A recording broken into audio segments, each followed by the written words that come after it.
He's wearing their alternate off-white uniforms with blue caps and red bills. It's a hot one here in Philadelphia. Photo day, so the Phillies players were out here early taking pictures with the fans on the field about an hour ago. And the White Sox scored 6 runs last night. Unfortunately, not enough, as the Phillies got those 2 runs in the 7th to win the game. But White Sox continue to score runs without Munetaka Murakami, and that's good to see. Yeah, it's a very pesky lineup with some pop mixed in. It's kind of fun to have that balance for this White Sox offense. You know, you pointed this out a couple of times when you're giving the description of our hitting staff, is these guys know how to get the most out of the players and keep them focused and keep them driven. So even though Mune went down, all the rest of the guys are starting to step up and deliver when we need it. Our broadcast booth is brought to you by Bell Tire. If you can't find free air, free flat repair, and the lowest prices, find a Bell Tire. Sox will have Antonacci, Vargas, and Benintendi against 6'7" rookie Andrew Painter, 23 years old. He's from South Florida.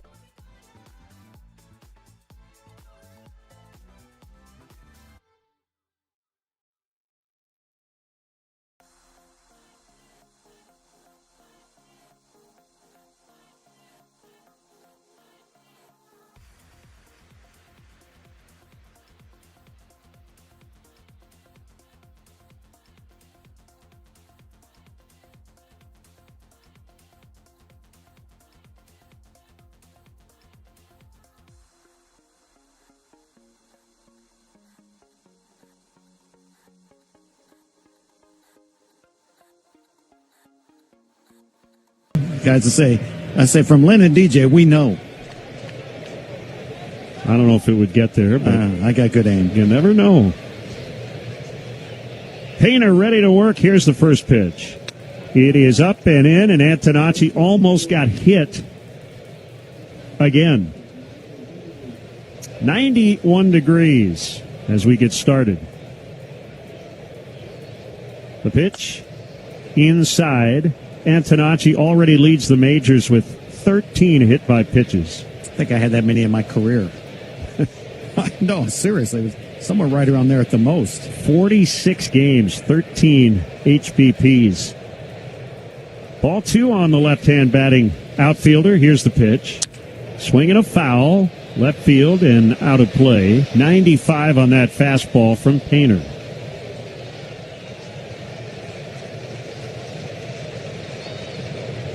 You were hit 11 times in 12 years. Take that. I'm telling you, I was like the winner of dodgeball. You couldn't get me. It was different then. The pitch. Eddie hit him. Front arm maybe above the elbow. 14 times he's been smoked. Well, that's the third batter he's hit. And, okay. You know, he just missed on the first pitch, and then he comes up and in, and Antonacci spins and has that deflect off his right bicep area. Said, you know what, I'll take that and come around and score a run on you. So the leadoff man is aboard, and Miguel Vargas takes high. Good to see Jose Lejer back, the first base coach. His son graduated from high school yesterday. Jose had an early flight this morning. And back in uniform today. It's impressive. I mean, a lot of travel, and he missed one game. Now 1-0 is outside, so Painter kind of been all over the place here in his first half dozen pitches. Ball 2 on Vargas. Batting .243, slugging .500. He has 15 homers. Here's the pitch. It's over for a strike on a slider. Call made by Jim Wolf, whose brother Randy at one time pitched for these Phillies. Throw over to first, and Antonacci dives back ahead of a tag. What would have been impressive if Randy Wolf, after his long big league career, said, you know what, I'm going to umpire school and join my brother. That would have been second career impressive. Here's a 2-1 and a swing and a miss on a sweeper, and it's 2-2 on Vargas. Well, he has a 6-pitch mix. He's got the 4-seam slider, splitter. We've seen all those. We've seen the sweeper now. He's got a sinker and a curveball as well. The pitch. Fouled in the air, back into the seats. And you got 6 pitches. Maybe the best thing you do is go, you know what I'm going to do today? I'm going to throw my pitches in order. First pitch fastball, second pitch slider, third pitch splitter, fourth pitch. Just go through the whole regimen of your pitches in order. Good luck to the batter. Vargas will step out. There have been some former Major League players who became umpires. One of the most famous umpires ever, Jocko Conlon, played for the White Sox. Became a Hall of Fame umpire, fouled back. Hank O'Day is the only person to play, manage, umpire, and scout in the big leagues. That's a lot of hats right there. He's doing a lot of stuff. You know, you said Jocko. I had a protein drink today that was made by Jocko. Oh, really? I don't know if they're the same guy, because that was 100 years ago, but still. Another throw over by Painter, so we'll keep an eye on Antonacci. A little bigger lead. And he's not running, and the pitch is down and away on a pitch a lot of guys would chase, but Vargas did not. 3-2. 15-mile-an-hour breeze right now. Looks like it's blowing out toward right. Antonacci dancing off the bag. There he goes, and there's ball 4 outside. So a hit batter and a walk. I guess our early scouting report has worked out so far. Here comes Andrew Benintendi. 2 on, nobody out to start the game. This is it. This is what you want. You want to get to a guy that's not pitching with a ton of confidence. He's had some struggles. And because of the pitching coach is on the way out to have a little talk before things get out of hand. One time I'd like to just, they need to mic up the pitching coach when he goes out there and have a pitching coach just berate his guy. What are you doing? Are you trying out here? What are we... they don't do that. Very rare these days, yeah. It's always positive. Hey, man, I know you're really working hard out there. You're and it's hot, I get it. But you really got great stuff. Go get him. That kind of talk. Walk away shaking your head going, he's got no chance. If the Sox win today's game, Walner Law will make a donation to the Greater Chicago Food Depository. Walner Law handles the toughest car accident cases in Chicago. Call 312-8-million. Walner Law, win with Walner. Benintendi heating up of late. 238 overall, 6 home runs. He's driven in 29. Here's the pitch. And he swings and he lines for a base hit out into left center. Antonacci around third's going to score. 3 batters in. It's 1-0 White Sox. Well, you mentioned he was been hot of late, and that counts. 1 swing, 1 run batted in. That's a good start to the day, especially when you know the pitcher's really hoping to roll you up in a double play in that situation. So Benintendi drives in his 30th run. Here's Colson Montgomery, who tied the game with a flare hit in the 7th last night. Vargas now at second, Benintendi at first, still nobody out, and a swing and a miss, strike 1. Well, it'd be real nice with this opportunity early just to turn this into a laugher. Get it? I got it. Okay. It wasn't my best hearty laugh. I wasn't sure. Just busted open right now. Did you have an extra energy shot before this game? Yeah. Inside to Colson, 1-1. I told Frank, look out, man. Watch out. I'm ready. 1-1 on Montgomery. 1-0 White Sox first inning. Painter sets and pitches. And there's a tap foul back of the home plate area. That hit last night, the first and only so far on this trip for Montgomery. He's Batting just 185 with a couple of homers over his last 17 games, but he has 15 overall.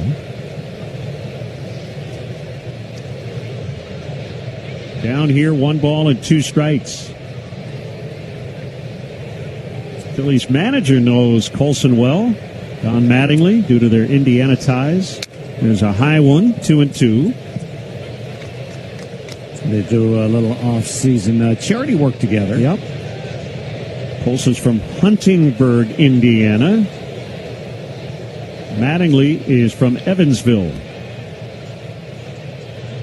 The 2-2. It's high by design, and Montgomery took it. Full count. Stay middle of the field right here. Just that way, hopefully you don't chase anything out of the strike zone. Just zone up a strike, middle of the field with authority, and good things can happen. Runners probably won't be moving with nobody out and a strikeout candidate at the plate. The 3-2. Inside, ball 4. They're loaded. And the Phillies fans are a little aggravated. Here comes Chase Mydroth. They're loaded, too. They're like, hey, okay. They were out here early partying on the field with the players and coaches. So Mydroth, with his 17-game on-base streak, will bat with the bases full, nobody out, 1-0 Sox first inning. Chance for a big inning here. The pitch. Check swing foul. He didn't mean to. That would have been ball 1. Looked like it was a sinker inside. You know, last year's Chase Mydroth compared to this year, it's night and day how different he is as a hitter. Yeah, last year he would have stood there like a statue. Yep, basically till 2 strikes. 0-1 down and off the outside on a sweeper. The heart of the lineup is brought to you by Northwestern Medicine, home to Illinois' top-ranked heart and vascular program for 18 straight years by U.S. News and World Report. The 1-1. Swung on and missed on a slider. A couple of, or at least one big swing here in this sequence. Let's see if that changes now with 2 strikes. The pitch. A swing and a bouncer to third, charged by Bohm, and he'll throw to first, and he just got Mydroth. Vargas scores, and the other 2 runners advance, so it's 2-0 on an RBI from Mydroth. And Benintendi now at third, Montgomery is at second, so that worked out. Yeah, it did. He hit it soft enough on not a great swing. Looked like it was a sweeper that had him reaching, bending over just to make contact. Hit it slow enough with the third baseman back because there was 2 strikes on the batter that he couldn't make a play at the plate. Here's rookie first baseman Jacob Gonzalez. He had a hit off the bench last night. Phillies are going to play their infield back except at third, and Gonzalez takes high. This is a situation where Gonzalez has no real pressure on him. He's already settled in as a big leaguer now. He's been here a week, and they're leading early. Just let that barrel eat. The 1-0 is taken for a strike. He's 5 out of 15 with 2 walks and 2 RBIs.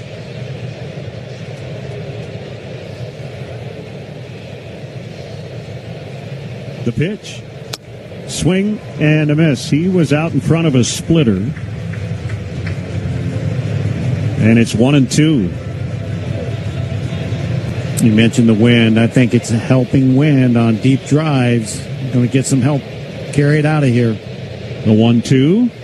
A swing and a soft ground ball to the shortstop. Another run will score. Turner to first. Nice play by Trey Turner to get Gonzalez.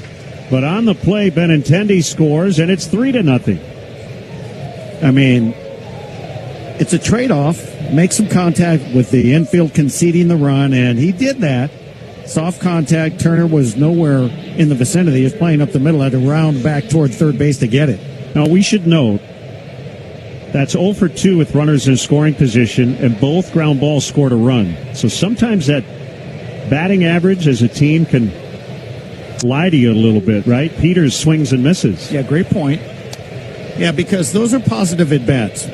If the infield's giving it to you, which they were, and you somehow, by design, I don't think they did. They just had swings that were hit softly that worked out. It's still getting the job done. Peters pops foul back into the stands. But this is, this is Painter that got himself in a fix by hitting the leadoff man, walking the next guy after being ahead. And we've got 1 hit, 3 runs. He has 2 walks, a hit batter, and nothing really hit hard against him. Runner at third, 2 outs, the 0-2 to Peters. And he pops this one up off third. Foul ground and out of play.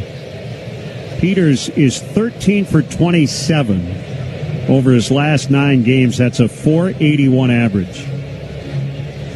I think a lot of times for a pitcher, when all else fails, just default to your 98-mile-an-hour fastball. Hit it if you can. Just throw it with conviction. Another 0-2. Low and away on a split. It's a bad bet to me if you're hoping and betting that he'll chase a pitch. Good luck. Because if you're not really focused on throwing strikes and hoping for that, it might not work out. 1-2 is fouled back in our direction. Won't quite reach our booth, but in the section in front of us is where it landed. I think where we sit, this is kind of a safe space. We don't have to worry about incoming. I would agree. Right below, come close, but I don't think it gets to us. Another huge crowd here. The sellout last night. Overcast and very hot in Philadelphia. The 1-2. High and outside. Painter has a great last name for a pitcher, but he hasn't really painted much here in the first inning, and the Sox have made him pay. The 2-2. Fouled. What if his first name was Picasso? His parents could have done that. Picasso Painter. But they didn't. And then his career would be very abstract. Andrew Patrick Painter. Okay. I just missed with that one. The pitch. Fouled again. Peters stays alive. Painter at 35 first inning offers. Brandon Eisert's been ready for a bit. He'll open in the bottom of the first, and he'll have at least a 3-0 advantage. And that White Sox advantage brought to you by Advantage Dealer Group. Find your next Chevy, Acura, Toyota, now Cadillac, Buick, GMC. Find your advantage at Advantage Dealer Group. Pulled foul on the ground as this long battle continues. Well, for the pitcher, this is so frustrating. Just so many pitches to the same guy. The 2-2.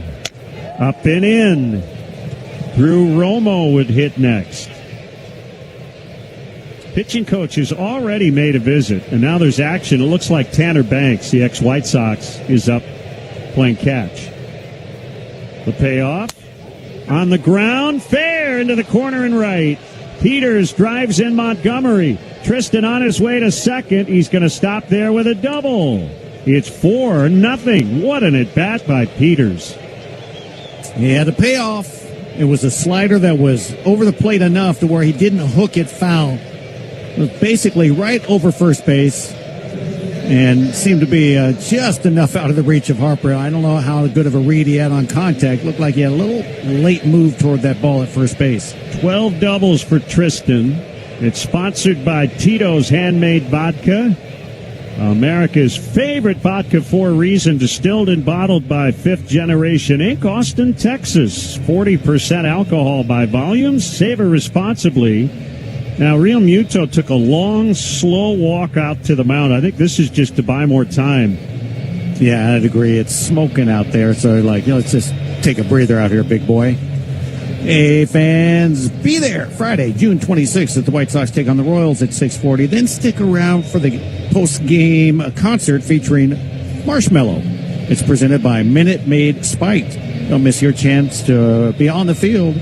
Exclusive on-field passes are on sale now with limited availability. So the first 4 batters of the game all reached and have all scored. Peters is at second. And Drew Romo batting. And he swings and misses on a curveball. It's almost like Real Muto said to Painter, do you have anything else in your toolbox? And he flipped up a curveball. And it worked. The 0-1 swung on and missed on a splitter. Yeah, it's like the Cal Ripken approach. If one stance doesn't work, keep trying other ones. If one pitch isn't working, like I mentioned, just go to your whole arsenal. Try them all in sequence. Here's the 41st pitch. It's low. Peter just struggling to find that out pitch. And again, the 2 outs he's recorded have come along with a run. I'm looking at some of the fans down below us. I mean, some men with their hands on their chins on their hand, their knee. They're just like doubled over. Swinging a high pop fly out into right, not deep. Adolis Garcia's got his sunglasses on. He'll make the grab. Kind of a sarcastic cheer from the fans here. That was a long first inning. The White Sox lead 4-0. We head to the bottom of the first on the Hard Rock Casino.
It's 4-0 White Sox. Kyle Schwarber leads it off. He had 4 singles in a game for the first time in his career last night. And Eisert misses inside on a fastball at 89. DJ mentioned Eisert had a good quick 1-2-3 inning last night with 2 strikeouts. Left matchup, the pitch. It's a strike over at the knees.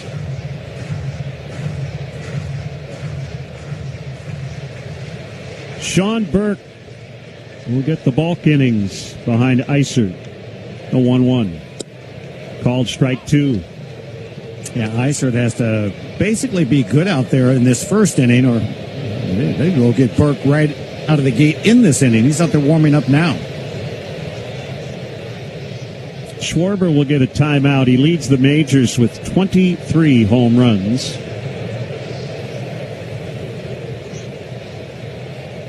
He's on a 59 home run pace, and he takes high. He re-signed with the Phillies in the offseason to a 5-year deal. $150 million, by far the largest contract ever for a DH. 2-2 is hit hard but foul on the ground to first. Well, you know what you're getting with Schwarber. Simple as that. He's been very consistent as a DH now for several years, and the home run numbers have been there. The walks pretty much stay the same.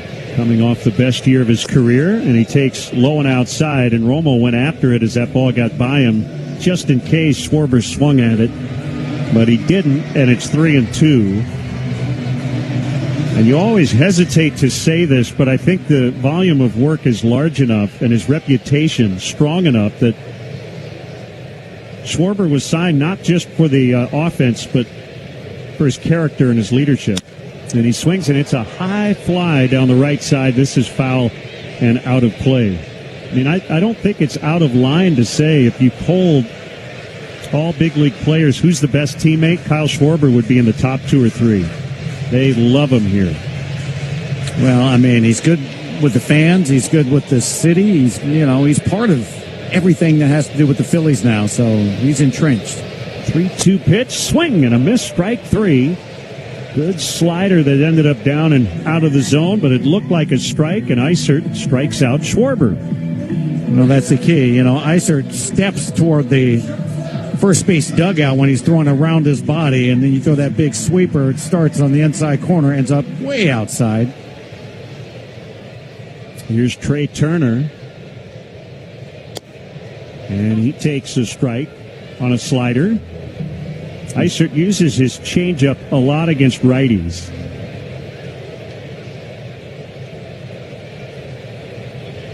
The pitch, it's high. Fastball at 91. The landing spot for Eisert compared to that of Painter is amazing. It is 2.5 feet apart from each other. And they're both throwing the ball to the same area. 1-1 misses outside on a change. It's 2-1 to Turner. You're always taught as a kid, stride toward your target. Eisert missed that. The pitch. Outside 3-1. Yeah, a little crossfire action, and it creates some deception. I don't know if you've ever really had a good conversation with Eisert. He might have the Marty Feldman eyes or something. He could stride one way and throw another. Swing and a miss, 3-2. No, that has not come up. Okay, well, when I've talked to him, I've not noticed that either. It's pretty straight right to my eyes, so. 4-0 Sox first inning, the 3-2. Turner hooks a base hit past Vargas and into left. 1-out single for Turner. And that'll bring up Bryce Harper.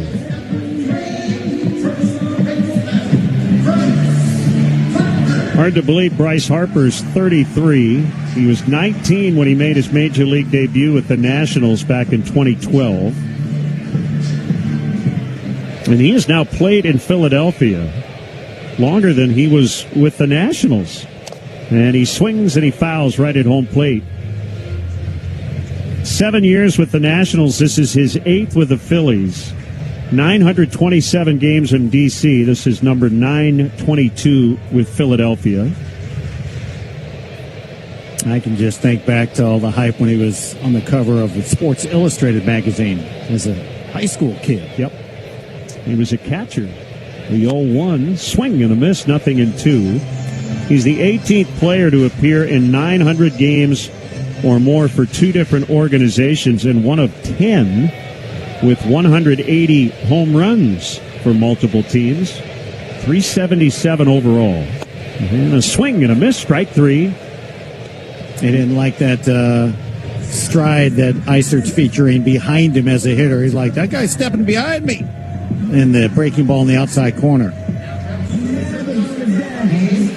So he has struck out the lefty so far. Turner singled. Here's Alec Boehm, the third baseman, who picked up his 800th career hit last night. He went 2 for 4. And the pitch. A swing and a fly ball out to Antonacci, almost right at him, and he's got it. That's a good first inning for the White Sox. They put up 4 in the top, and the Phillies failed to score in the bottom. 4-0 White Sox after 1 on the Hard Rock Casino.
time. Mookie Betts at the bed, yeah, I hit it every time. And when I'm in that, she like, pull up, rewind. She got that Fantasia on, baby girl, gon' free yourself. Fucking with a real one now, gon' be yourself. My pretty thing, she can get whatever, call me Pootie Time. Make her pay for it, you know money ain't a thing.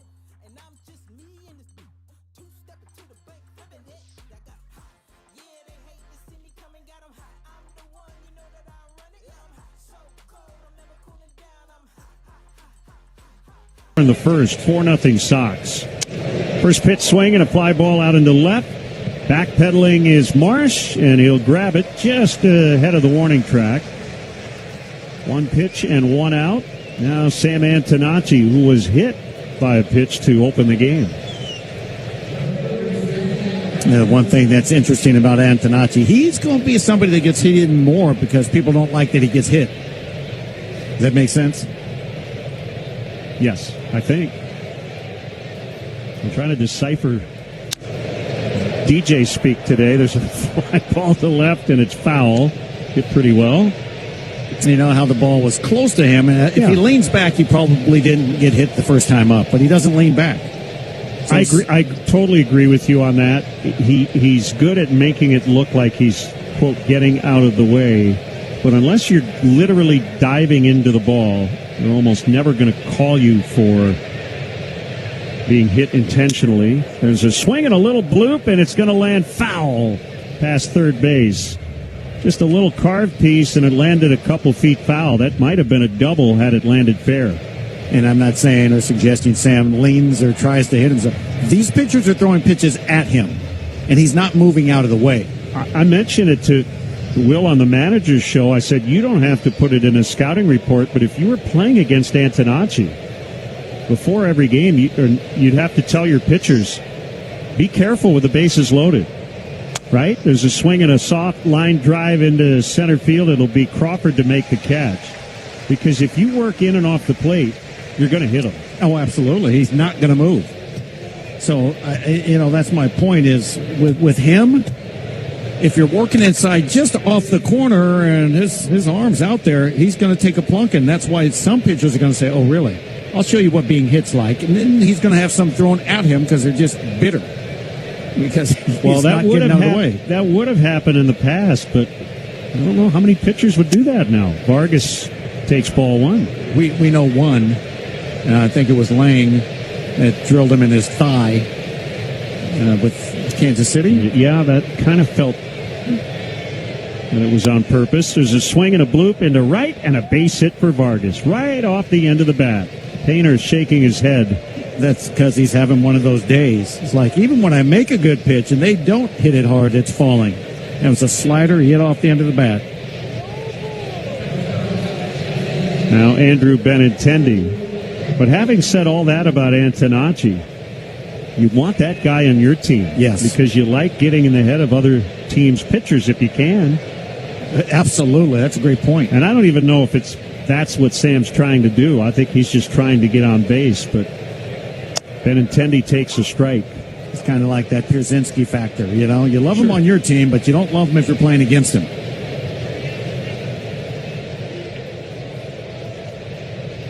Benintendi with the go-ahead RBI single in the first.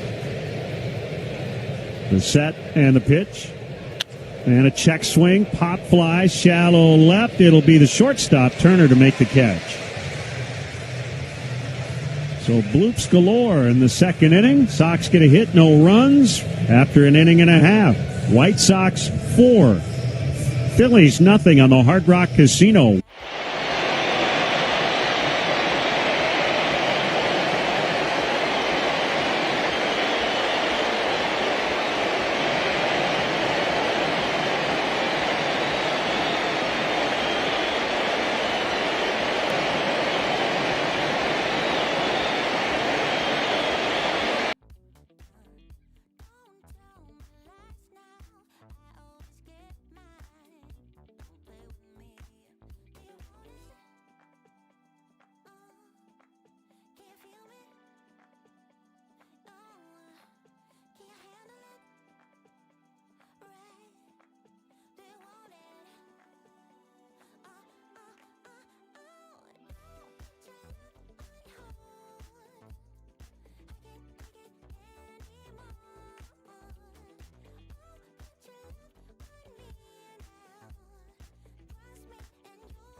like Burke is ready. Real Muto on deck, then another lefty Stott. So we'll see how it goes here. Batter to batter. First pitch is low on Marsh. He is in the lead in the batting race. Leading the major leagues at 332. Hit a 2-run homer last night. And he takes a strike. First homer off a left-handed starter. It was off K. In 4 seasons for Marsh. He's 8 for 16 to open the month of June. The 1-1. In the dirt on a slider.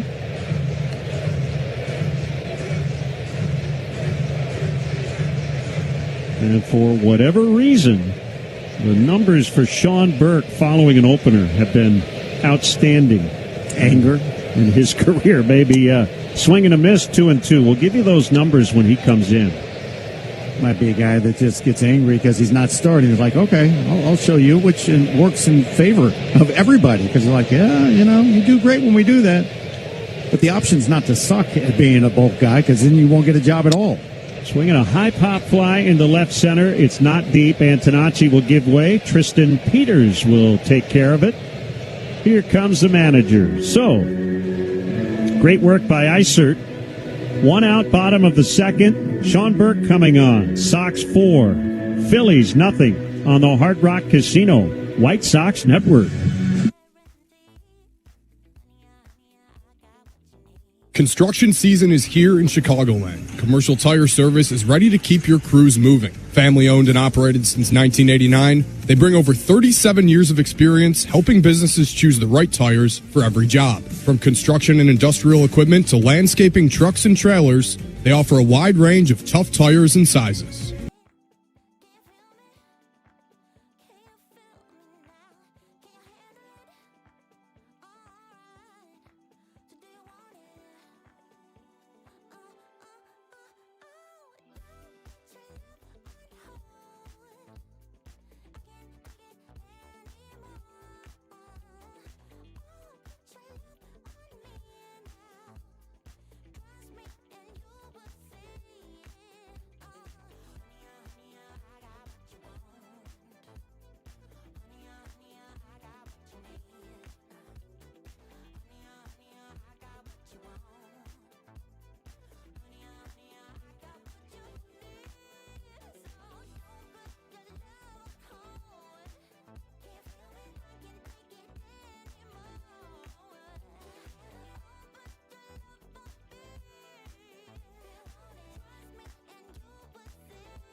Garrett Stubbs and Rafael Marchana, the other two.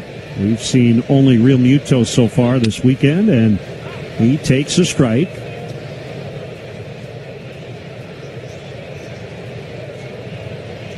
Real Muto thought that pitch was outside, and he was right as he questioned Jim Wolf, but he did not challenge the pitch. That one way off the outside. And then I looked back at Jim Wolf on that one and said, that one was outside, wasn't it? Catcher had to backhand it in the middle of the left-handed box, so. The big right-hander ready on a 1-1. Here it is. Called strike on a slider near the outside.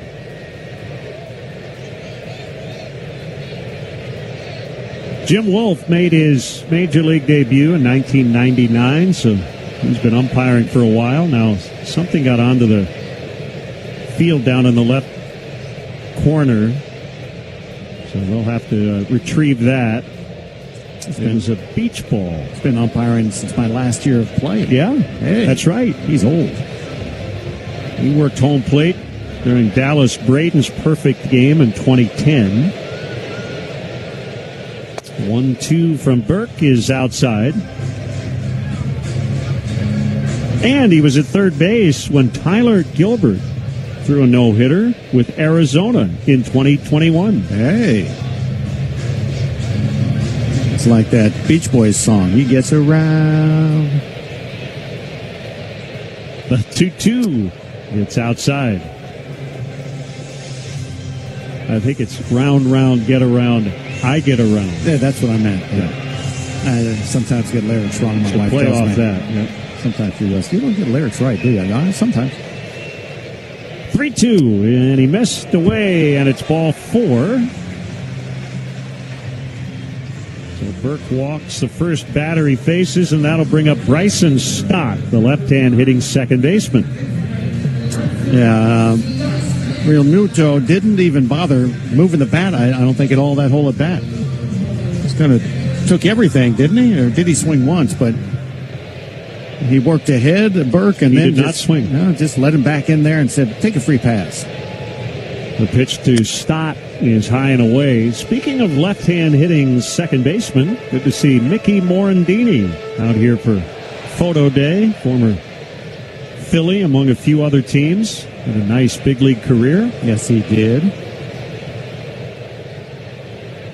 1-0. Called strike. It reminded me of the way rosters used to be built. You know, you get guys that would be in your lineup for a purpose. Your number 2 hitter like a Morandini, that's a good second baseman. You'd have your shortstop that was great defensively and can be at the bottom of the lineup or top. Just they build rosters differently. The pitch is fouled. 1-2 on Bryson Stott. Batting .219 with 6 home runs. He's usually a guy who can count on 10 to 15 homers. With a much higher batting average. Career .253. Runner takes off. The pitch is hit on the ground right to first. Knocked down by Gonzalez. And he's going to head to the bag and touch the bag before Stott got there. I think Jacob was thinking about tagging him. And still kind of learning that position, but they do get the out. Real Muto now at second base with 2 gone. Well, it's nice that he thought about the tag and he realized the runner was not there past him, so he had time to turn and go get the base. And he didn't really have a great grip on the ball at first. Maybe still getting used to that glove. Yep. And then I think that's why he ran to first base instead of apply the tag. Now, Adolis Garcia, who has homered in back-to-back games, including the opener last night. 4-0 Sox, second inning. Garcia swings and misses. That's a good fastball right there. 95 on the outside edge. Home run he hit the right center field was on a fastball that was right on the outside edge last night from Kay. Runner at second, 2 outs. The set, the pitch. Outside. Slider, 88. This ballpark opened in 2004, replaced Veterans Stadium. That sat right next door. A 1-1, fouled on the screen behind the plate. The field is 23 feet below street level. As we mentioned last night, we get a good look at the Philadelphia skyline off in the distance.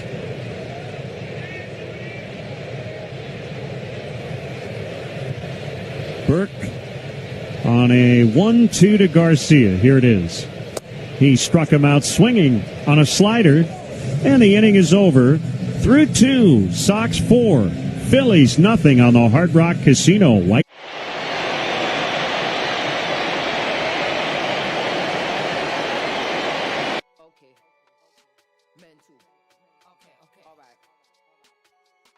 I'm warm, but I can be distant. Immigrant child, just doing it different. Not like them, I bring the wisdom. Yeah, no manager, no assistant. I'm still your favorite MC's favorite rapper. That's why I deal with chatter. MC barring, lyrical matter. Grew up in London, sausage and batter. Looking all baff like, yo, he's got the street money, he's got the dough. How you gonna MC, got no flow though? How you gonna compete, yeah, with your bro? Somehow your writing comes from a ghost. Don't really know about them ones, no. I keep it moving, eyes on the ghost. Always, I do me, they're doing the most. Life is mad, life is rough. Yeah, another I'm getting on with stuff. Project planning, never be enough. When you're coming from another planet, it can be tough. But we move, transform the music, making a movie. Tap into the jungle. Half of the girls couldn't even handle. Heart on my sleeve like a bangle. People, the pain and family shambles. When I come for the beat, I ambush. When I come for the bars, I ambush. And I told you about them angles. Making them drip like wax in a candle. Making them rip like bottom of the sandal, yes. I'm a cut from a different cloth, oh yes. Oh yes, oh yes. From the mud that we came, but we shining. I'm saying, oh yeah. Yeah, we came from the mud, oh yeah. Never done with the talk, oh yeah. And we came from the mud, oh yeah. Never done with the talk, oh yeah. Oh yeah. I'ma make that flip, don't care. I'ma make that flip, don't care. I'ma make that flip, don't care. Oh yeah. Oh I'ma yeah. came from the mud, oh yeah. Never done with the talk, oh yeah, oh yeah. Who you wanna be, tryna be like me? I ain't been broke since 2018. Just woke up, still living my dream. Got big plan, I keep big scheme. I ain't too worried about no new car, no chain, no clothes. I'm too focused on all my goals. Out my way, somewhere to go. I've been in my feelings, my center piece, it was under attack. I quit all the drinking, I quit all the smoking, I'm bringing it back. You thinking it's cap, but really it's facts. They thought I would lose it, they thought I would lost, but I found me a map. Get them a map or something. These boys tryna rap or something. These boys tryna act or something. Only thing I hear is capping from. They ain't really been asking nothing. So nobody get a pass or nothing. Nobody get a pass from me. Oh, you think that we're the same cause we both rhyme words. You ain't in the same class as me. Got the same CAC as me. Make the same cash as me. I'm numero uno. I've been number one. If you go asking me. Hey, I tell you it's facts. Here's Colson Montgomery against Andrew Painter. This is a matchup of power forwards, tall dudes. The pitch to Montgomery is off the outside corner. Painter stands 6'7". Montgomery is listed at 6'3", but I got him at 6'4" at least. It feels taller than that. Yep. Swinging a fly ball, well hit to right, way back there, and it's gone. And it's 5-0. Number 16 for Colson Montgomery. What an effortless swing by Colson. So often we see him put his back pocket into it with a little extra. That time he just had the perfect timing, didn't overswing, and he crushed his 16th home run down the right field line. Career homer number 37 in his 134th career game. Brought to you by Hard Rock Casino, Northern Indiana. See Stephen Piercy of Rat at Hard Rock Live this coming Friday, June 12th. Tickets on sale now at Ticketmaster.com. White Sox have hit 88 home runs.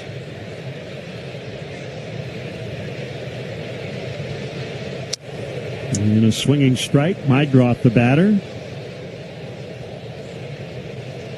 So right now, they're one behind the Braves for the second most in the league, and they're only three behind the Yankees, who lead the majors. There's a line drive, straightaway center. It's shallow, and Justin Crawford will come in and make the catch. And this is game number 64 on the season. I mean, keep up the pace. Yeah, they're on a 200-plus pace. Here's Gonzalez.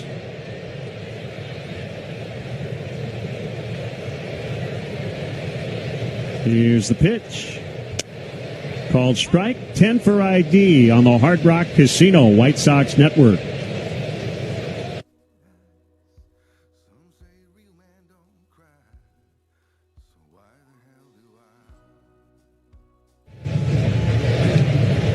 Swing and a miss on a splitter.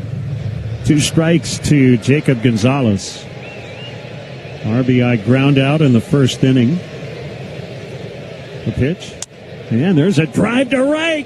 He's got his first career home run. And it's into the upper deck. 6-0. Touch 'em all, Jacob Gonzalez, because you earned that one. As you said, that had some serious distance as he yanked that down the right field line over the top of where Montgomery's went. 428 estimated feet. That homer brought to you by Hard Rock Casino. It was absolutely mashed. That swing, too, very effortless. Oh, man. Did not look like he tried to overswing, and he absolutely murdered it. Congratulations to Jacob Gonzalez. First Major League home run. 6-0 in the third. Here's Peters. And he fouls on the screen. And the Phillies had action in their bullpen in the first inning. Painter got through it, and right now he's kind of wearing it. Yep, and that home run ball that Gonzalez hit was thrown back onto the field. The 0-1 is low. Sometimes it's not the same ball, but if it was, it'd be nice to get that as a souvenir without having to negotiate. Well, where that ball was hit, nobody got one from batting practice or anything else. That was definitely the ball. 1-1 is pop foul and back into the seats. Matter of fact, there was no batting practice today. That the fans were on the field early. That is up there where he hit that, and the ball girl down the right field line actually got the ball, and I think probably gave it to a fan in the front row, so that'd be easy to track. Somebody says, let's go to negotiate for that baseball. The 1-2. Peters, it's a soft chop. Gloved by Painter, and it'll take him right to the bag. So one unassisted on that putout. We'll say it again. Without Mune Murakami, some other guys are stepping up. Gonzalez got here because of the Murakami IL stint. Benintendi heating up. Vargas has gotten even hotter. And that's what you need. Right, but this lineup is proven, even when Mune was here, that throughout the lineup, everybody contributes. It's been a real balanced lineup from Derek Hill to Peters to anybody. Drew Romo takes low. To Romo, you name it. Edgar Caro, everybody's delivered in the clutch when they've needed it. You know, another guy who's had a really good road trip is Acuna. Yes. Called strike to Romo. Yeah, he's swung the bat way more consistently, getting the barrel out to the ball, pulling it. As someone in the clubhouse told me today, the 1-1 swung on and missed. Acuna's approach and his contact have been too good for him not to get hot at some point. It's gone on longer than it should have, and we're starting to see it turn now. The pitch, swing and a miss, strike three. I believe that's Painter's first strikeout. It is. We go to the bottom of the third. White Sox 6, Phillies 0 on the Hard Rock Casino. White Sox.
Swinging a fly ball out into center field. Peters moves a bit to his left, and he makes the catch. Play ball weekend is here, encouraging youth everywhere to go out and play. You can visit playball.org to learn more and sign up for free events near you today. Let's all play ball. Here's Schwarber. He struck out in the first against Isert.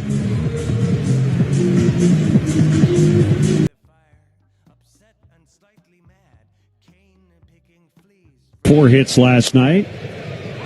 And he takes a strike. White Sox have done that thing again. Everybody basically with 2 at-bats before the Phillies got through their lineup. 0-1. Off the outside. Fastball at 92. Might have been high.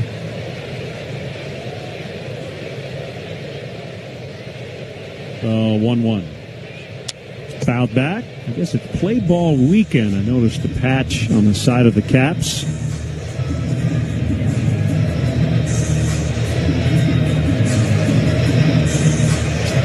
You know, I will say this, and you're probably in agreement, is every weekend was play ball weekend when we were kids. For sure. I think these days there's always an effort to get more kids to play ball. The pitch is high.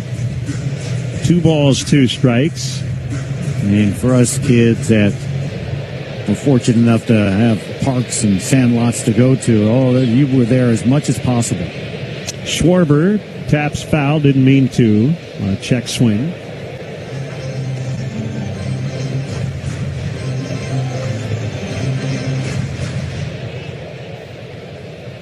Turner waits on deck. Schwarber will get a timeout. This weekend starting a tough stretch on paper for the White Sox. Braves and Dodgers come to Chicago next week, and then the White Sox go to Yankee Stadium. But the Yankees will be without Aaron Judge at that rib injury. Schwarber bangs one foul off Jim Wolf, I believe. And he said, "I'm good." Yeah, the Sox, in a sense, I look at it as catch a break. They've missed quite a few stellar players on opposing teams. I got no problem with that. Schwarber fouls. Not just due to injury, just like we didn't see Sanchez or Wheeler in this series. It's like because, well, they just pitched. Well, they saw Soriano twice and beat him twice. Yes. With the Angels. Swing and a miss. Strike 3. Or out number 2. Here's Turner.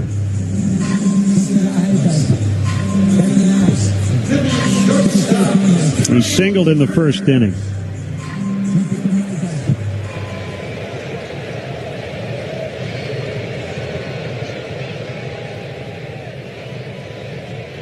Burke home, and it's off the outside corner for ball 1.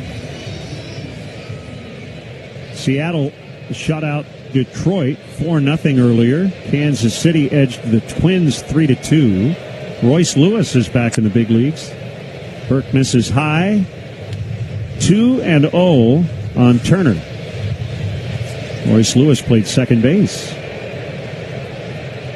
Yeah, I guarantee he's saying, I don't care where I play, I'm back. The pitch. Down and away. It's always a shock when you're in the big leagues and successful doing something, and if they ask you to move, you're like, well, wait a minute, everything's going well. Why do you want to move me? When you go to the minor leagues and come back, they say, I don't care.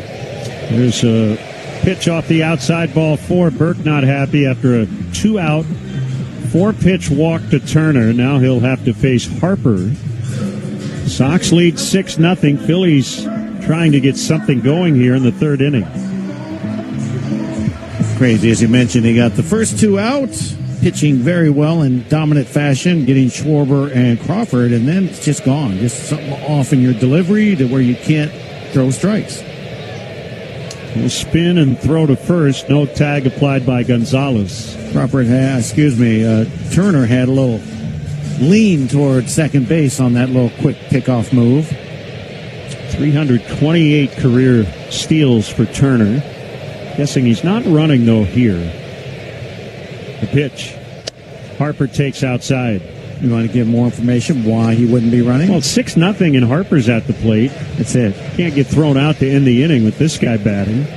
I don't think he'd be worried about getting thrown out, but I think the first baseman have to stick close to first base as a matter. The pitch. Harper late on 96. 1-1. Well, you just mentioned 96. And about 5 pitches back or so, he threw a fastball at 92. So as a hitter, you know he's throwing 92, and you're not ready for 96. Infield spread out against Harper. He cuts and misses on a curve. And the count is 1-2. Harper likes to honor the Philly Fanatic. He's got Fanatic-themed green batting gloves, shoes, elbow guard, the whole deal. Yeah, well, the Fanatic is hilarious and good at what he does, for sure. The pitch. Called strike 3. He throws Harper on a sinker, and the inning is over. I want to see Southpaw and the Fanatic get together, do a little skit. Absolutely. 6-0 Sox after 3 from Philadelphia on the Hard Rock Casino.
Get yours at Northwestern Medicine.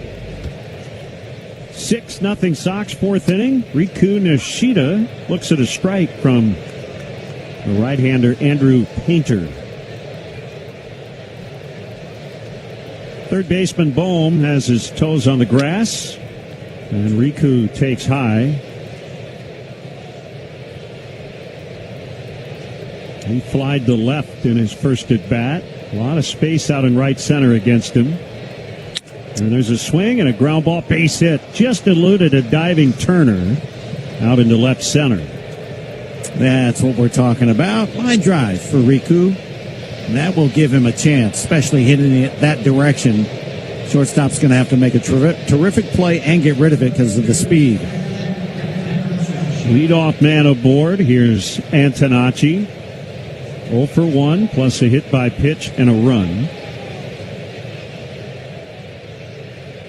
He's starting to work his way into some Rookie of the Year discussions. And he takes high. You know, the White Sox could have several players on that list by the end of the year. Good point. Throw to first, and Nishida's back. Tristan Peters is a rookie. Obviously, Murakami might have been the favorite before he got hurt in the American League. The 1-0. It's a strike. Yeah, tough problem to have, right? Oh, we got so many great rookies. I mean, we are building a playoff-type roster in the first place, let alone next few years. Who knows if you're shooting for the stars? This is a World Series roster that they put together. Long hold, now the pitch. Swinging a fly ball, shallow left. And it's Brandon Marsh to make the catch. It's all going to start, of course, with your starting pitching and your depth there. Because if you have serious starting pitching in the next couple of years where you can throw 4 guys, top-tier guys at an opponent, they're all going to go, uh-oh. Now Vargas. Well, remember, a year or two ago we were talking about all the pitching, but really needed to bulk up the position player side of the organization. Swing and a miss. Kind of flip-flop. Yes. And I think the draft will obviously help. White Sox will have the first pick in every round.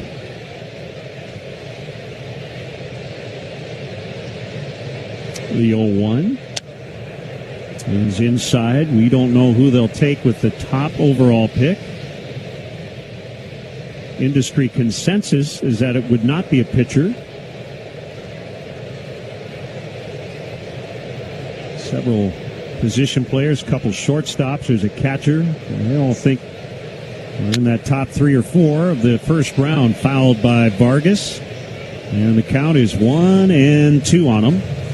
Seems like the first time in quite some time. It's a tough problem to have, being at the top of the draft picks, because even if you don't get the consensus number 1 as the number 1 or number 2 pick, you got a great number 2, great number 3, great number 4, great number 5. You got the top 5 picks are almost all, guaranteed guys in the future to get to your big league club. The pitch. Vargas takes high. Yeah, and I think the other point to be made, which you're kind of hinting at, is if the second or third pick, or the 4th or the 8th or whatever, that guy becomes all-world. It doesn't matter as long as the guy you take is really good. The 2-2, and he got him looking. And Vargas does not argue. That was a sinker. That's the second strikeout for Painter. In other words, you can't worry about what other teams do and how good those players are. You just have to get the right player for you. Yeah, and you know what? I like the structure of our organization right now with the development side along with the scouting, and it really is coming together for this organization. Andrew Benintendi pulls a grounder foul. So even if you get, somebody that's the first pick in the second round, the 38th player picked in the draft, that's a really good player, really good. Somebody that could turn into a player that's better than your first pick. You don't know that. You don't know. And it's all about the development from there. Benintendi takes outside. 1-1 on him. We're in the 4th inning. If you just joined us, the Sox put up 4 in the first and then added a couple on homers by Montgomery and Gonzalez in the 3rd. They lead 6-0. Nishida's at first with 2 outs. The pitch to Benintendi is high. And it's interesting because Mark Grant and I had the conversation when we were in San Diego. It's like, DJ, you and I were drafted before Tony Gwynn. Like, yeah. That's right. The scouts didn't get that one right. Well, they got him right, and they got you guys right because you played in the big leagues, yep. Fouled away. No, and that's true. And that's a fact. And any scout from that era says it's a successful pick if you get to the big leagues. It's an even more successful pick if you stick around for a long time. Obviously, they did their job. They scouted the player that they knew was going to potentially be a big leaguer for a long time, and that's their goal. Still 2-2 on Benintendi. The pitch. Fouled. Painter up over 80 pitches. As he works in the 4th inning. Nishida with a pretty good lead. He takes off for second, and the pitch is a called strike 3, and the inning is over. I think Benintendi challenged the pitch.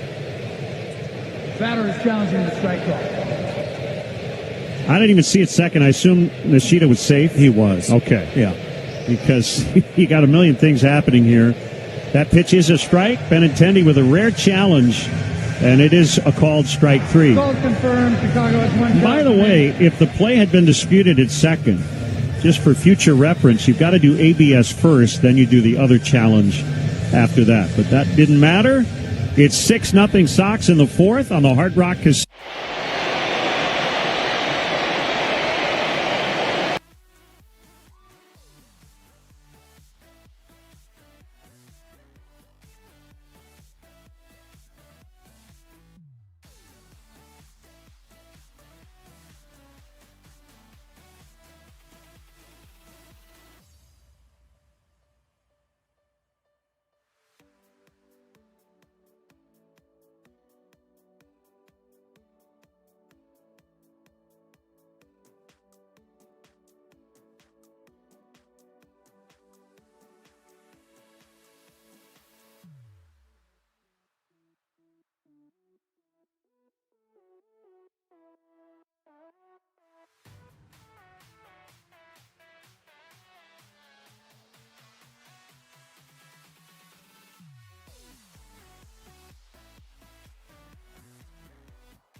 He is a strike.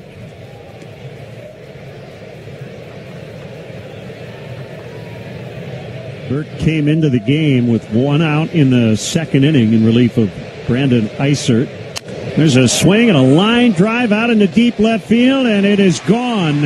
Alec Bohm with a laser beam home run. And the Phillies are on the board at 6-1. That's his seventh. Well, this is a good place to hit. I mean, I don't even feel he got all of that, but he got enough because the ball jumps out of this ballpark.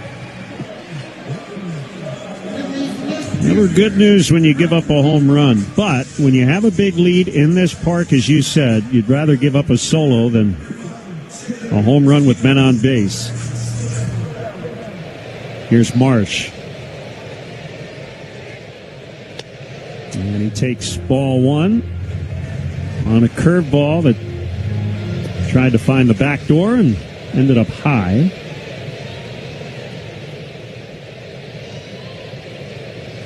The kick and the 1-0 pitch. High and outside on a sinker.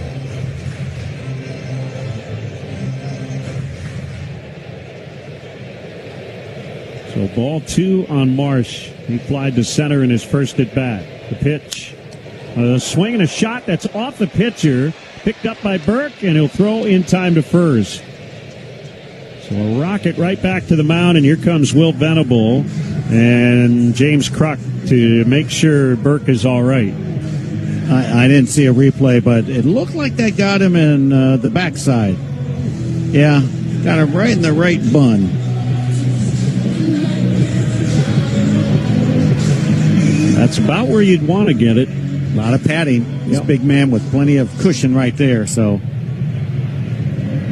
still gonna leave a nice bruise. They're out there discussing it and come down to the ballpark this summer and hang out at the Lionkugel Craft Lodge, located down the stairs in section 106 and 7 and open to the public. The Line and Cool Craft Lodge has more than 75 different craft beers, seltzers, ciders, canned cocktails, and non-alcoholic beverages. Burke takes a warm-up pitch. Now we'll do it again out of the stretch.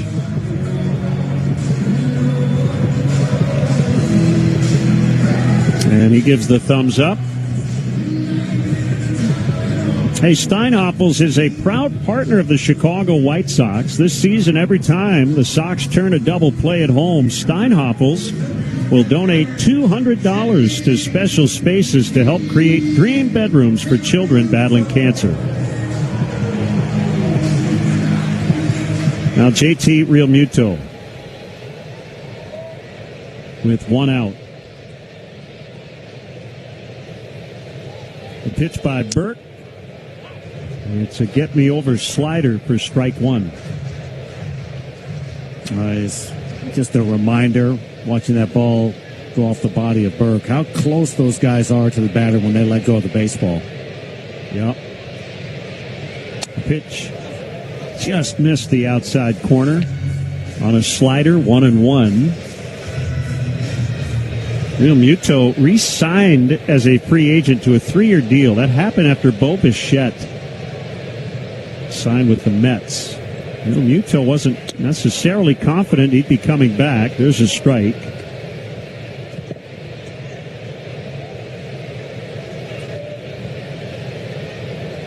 One and two. And one of the better catchers in the league. And he's been a good one for a while. Swing and a miss. Strike three. That's 4 strikeouts for Burke. And that'll bring up Stott.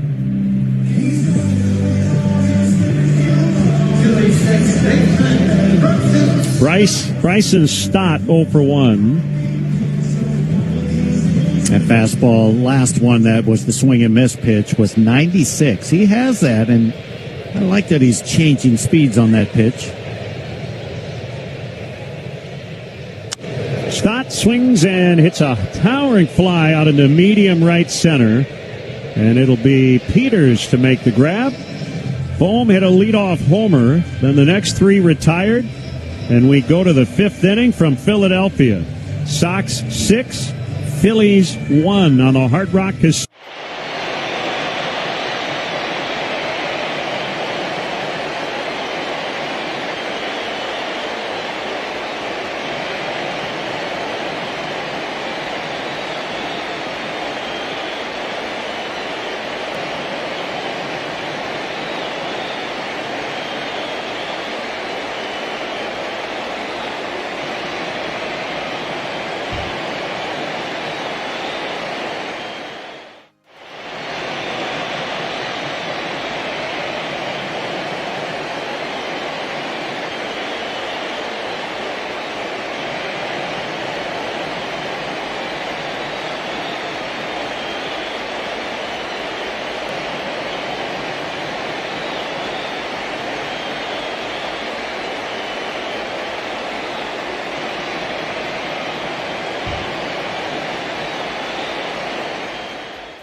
Chicago White Sox. You're listening to ESPN Chicago, home of your Chicago White Sox.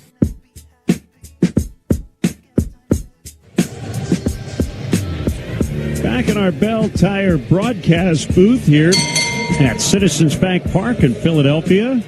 We're in the 5th inning. Sox lead 6-1, trying to even up this weekend set. Painter's still in the game. How about that? Give him credit. Impressive. Facing Colson Montgomery. First pitch is a strike. He gave up 4 in the first. A couple of homers in the third. Tanner Banks is up again in the bullpen, the left-hander. 0-1. Montgomery takes a strike. He's had a nice day walking that home run, and 2 runs scored. 84 pitches thrown now by Painter. So he's trying to give him 5 innings at least. Be impressive after the way this game started against him. All the runs have been earned, so his season mark now at 6.28. And he misses high on a fastball. 1-2.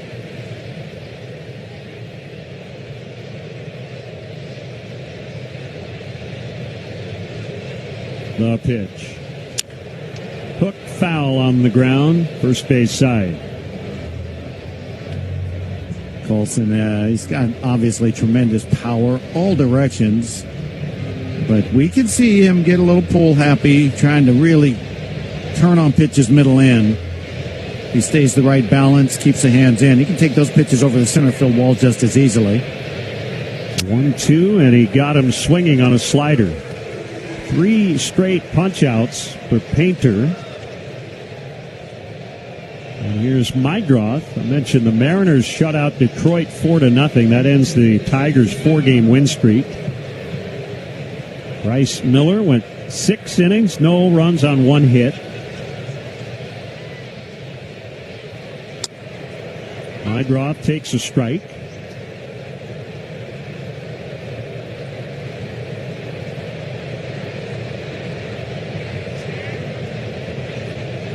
Andrew Painter motions and throws. And there's a ground ball up the middle and into center field.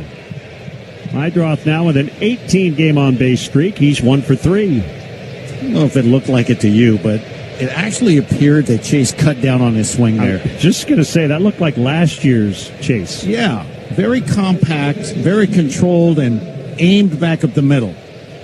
He has that in him to still do stuff like that, but we just see him swinging a lot more harder and swinging and missing a lot more often.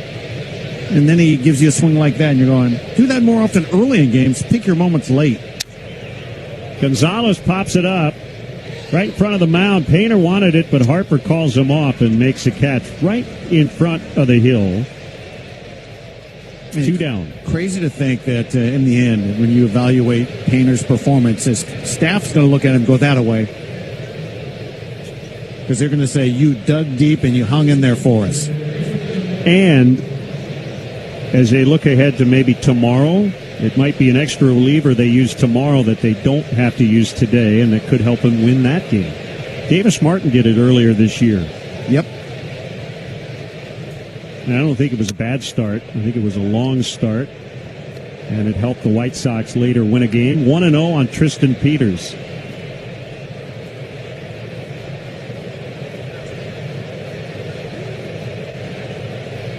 The set. And the pitch. And it misses high. Real Muto couldn't believe it. He thought it was a strike. Yes, and they've got a couple of challenges left, so could have gone for it. The 2 reactions Real Muto's had today, he was right, but he did not challenge. Didn't go with his gut. 2-0 is ripped into the corner and right. That is a fair ball. Mydroth on his way to third. He's coming around. He'll be held by Justin Jershely. A one-hop throw back from the corner by Garcia. I thought Justin might send him, but it's a double for Peters, his second double of the day. It's sponsored by Tito's Handmade Vodka. That's a nice swing on a slider that was on the inside corner and down. Just kept it fair perfectly. Don Mattingly will make a pitching change with Drew Romo coming up. Looks like it'll be the former Sox Tanner Banks when we come back in the 5th. 6-1 White Sox on the Hard Rock Casino Sox Network. Man, I just went in that porta potty. I think it made things worse. I opened the door and almost called my priest. When was the last time this thing was cleaned? It's hot, it's cramped, it smells like regret. Oh, we're fixing roads, building skyscrapers. We deserve better than this. Tired of porta potties ruining the day? Upgrade to Flood's Royal Flush. Comfortable pots that are kept clean. Wait, this is a porta potty? Now that's how you treat a crew. Flood's Royal Flush, a local, woman-owned, family-operated company. You dump it, we pump it. Now offering sweeping service and septic pumping. Compassion is more than just care. It's commitment. At UI Health, your story guides us, shapes us, and inspires us. And we're with you every step of the way. Whether it's your stroke emergency, your cancer journey, or your transplant victory. At UI Health, our care heals, our care saves, and our care triumphs. Find expert care for your journey at uihealth.care. Do you need home financing? Check out Marquette Bank. Looking for a home lender you can trust? You need Marquette Bank. Level up your home financing journey with Marquette Bank. You get experienced mortgage specialist and an easy digital home loan process. Great rates, great service. Marquette Bank makes it easy. Marquette Bank is here for all your mortgage and home equity needs. Visit emarquettebank.com/home loan to get started. Marquette Bank, member FDIC, equal housing lender, NMLS number 462926.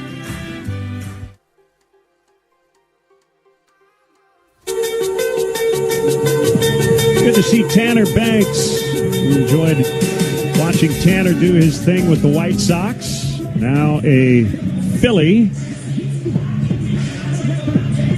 34 years old. Tanner made his major league debut with the White Sox when he was 30. And he got traded here for William Bergoya Jr., a young shortstop prospect in the White Sox system who's currently on the IL. Second and third, 2 outs, 5th inning. Drew Romo batting right, and a half-swing foul to the screen behind the plate. Sox lead 6-1. Tanner having a tough start to his year with that high bloated ERA. 6.75. He was really good last year. Romo fouls. Made 69 appearances for the Phillies last season, had a 3.07. And I think because of that, that'll buy you some extra time. Yep. Even if you have some struggles that following season. They know what you're made of. They know what you're capable of. Provides you a little breathing room when you struggle because they know you can get back on track, and then they throw out the numbers that are bad and just rely on you for the rest of the year for the good. The 0-2 is high.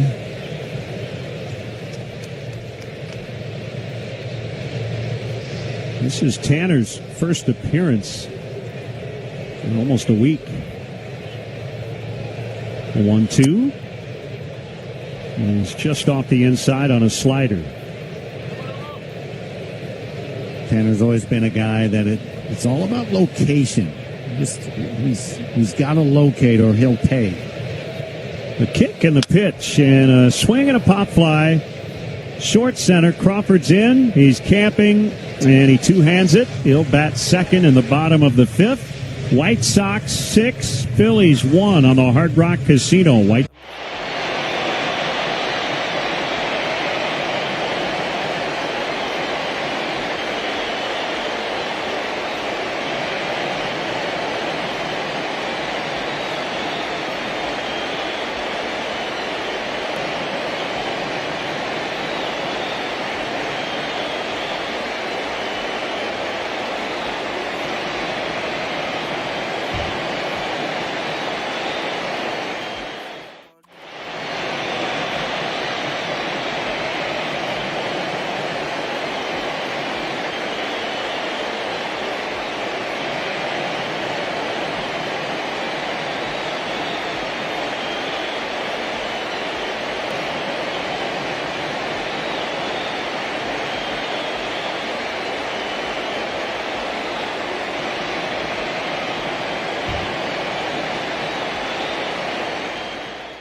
We are professional grade.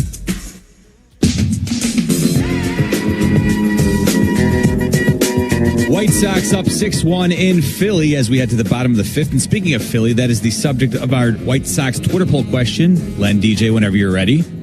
Let's do it. All right, we asked the folks out there, when you think of Philadelphia, which of these comes to mind first? I have 4 options. All right, hang tight. Garcia against Burke, and the pitch is inside. He almost clipped him. Go ahead, Jeff. Your choices: cheesesteaks, the Liberty Bell, Rocky Balboa, or rowdy fans. This is a very difficult one to answer. I'll go Liberty Bell. I'm going to go the fans are going to say cheesesteaks. It's the Philly cheesesteak. I mean, right? Yeah. What about cream cheese? The pitch is high, ball 2. Go ahead, Jeff. The fans overwhelmingly going with cheesesteaks, getting 52%. Rocky and the Liberty Bell both getting 19%. Okay. Me, personally, I would have said the Liberty Bell because I like history and all that, but, I don't like cheese. 2-0 is golfed high in the air, back of first. Gonzalez twisting and turning, and he's got it. Kept his feet moving. Not in a good way. Looked like he was doing a pregame exercise out there, getting his hips loose. Here's Crawford. Justin Crawford, 0 for 1. Came into the game batting .232.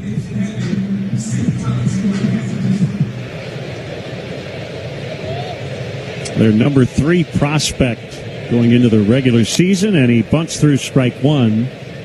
22 years, 72 days old when he debuted. The youngest Phillies position player to make his debut as a starter on opening day since Richie Ashburn in 1948. He was 21 years, 32 days old. Wow. Called strike. They let their prospects ripen a bit, because think about how many other players like a Bryce Harper started at 19 with the Nationals, and King Griffey Jr. 19, so 21. Ooh. The 0-2 is swung on and missed, strike 3. Richie Ashburn, the late Hall of Famer, and later became an iconic broadcaster here. Now Schwarber. I was just thinking about Crawford, and you mentioned earlier how much he, appearance-wise, looks like his dad. His dad, one of the premier leadoff hitters during his era. Fast. I assume Justin's got to be very fast as well. He's got some stolen bases and plays center field. Kyle Schwarber takes high. Richie Ashburn had a long wait before he got in the Hall of Fame. 28 years. Quote, they didn't exactly carry me in here in a sedan chair with blazing and blaring trumpets. He said, I guess you can go in. He was a center fielder. Ball 2 now to Schwarber. Didn't hit many home runs. Let's see. Richie Ashburn hit 29 major league home runs, but he was an on-base machine. He ran well. The 2-0 is hit high and deep and foul to right. Upper tank, but just to the right of the pole. That was what you would call a Schwarbian blast, but yes, it was foul. Yeah, it felt good when he hit it, just doesn't count. You talk about Ashburn, but I think trying to judge the modern-day player in this era, in recent eras, you got to look at him differently when you talk about the Hall of Fame. You can't compare numbers. The 2-1, swing and a miss, 2-2. Ashburn was part of the Whiz Kids, 1950. Phillies won the pennant.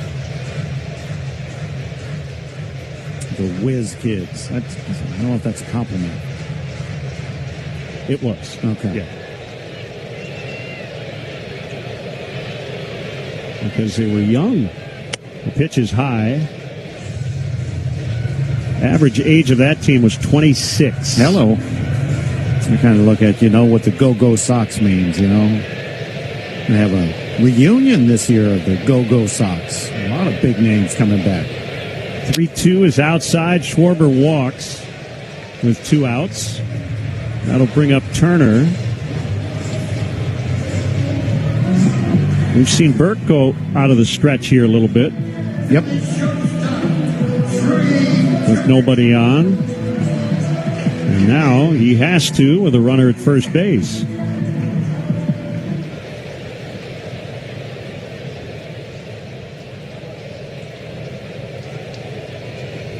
The pitch to Turner's outside. 6-1 Sox. We're in the bottom of the fifth. You would have to say, I'm just going to throw this name out there, that Chris Sale is a future Hall of Famer. I would agree. I think that's right. His dominance during his career has just been, well, apparent. Turner fouls. But it's going to also look like, he doesn't have as big a numbers as some Hall of Famers. Well, he'll have the strikeout numbers. Yeah, over 2,000. Won't be the wins. Yep. Right now, sub-3 ERA. Yep. For his career. Absolutely. All the things to me that mean it's automatic. He's in there. Well, 1-1 is a strike. 1-2 on Turner. Then you look at somebody like a Mark Burley, and the numbers are not as dominant, yet he has a nice WAR from his career, because there are other Hall of Famers that their WAR was less than Burley's. Sale and Burley right now about even, 59 WAR. Fouled.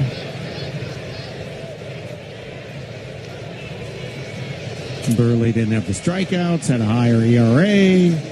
Also, had a couple of no-hitters. Perfect game. I mean, he was one of the premier pitchers of his era. Right, with 4 Gold Gloves. Huge. The pitch to Turner, just outside. Look, I'd be all in on Mark Burley in the Hall of Fame. I'm of the more the merrier. But some guys, it just for some reason it's a little tougher. 2-2, swing and a miss, strike 3. So Sean Burke through 5, even though for him it's been 3 2/3. Isert opened. White Sox 6, Phillies 1 after 5 on the Hard Rock Casino.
Sox 6, Phillies 1.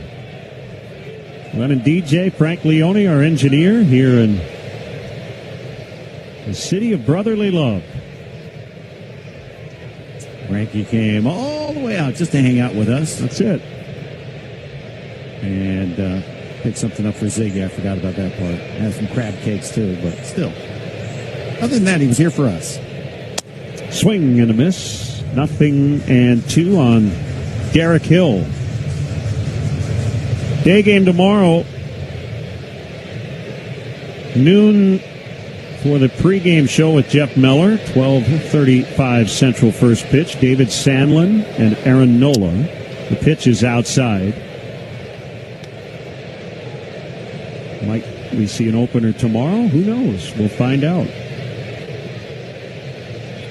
Kind of always in play, especially against a team like the Phillies, with the lefties at the top of their order. Fouled. Eisert opened today, gave up a hit, faced 5 batters, no runs allowed. And before he even took the ball, the Sox scored 4 times. Kind of crazy, though. We got wraparound days off. The pitch, swing and a miss, strike 3. Hill is retired. Yep, an off day Monday.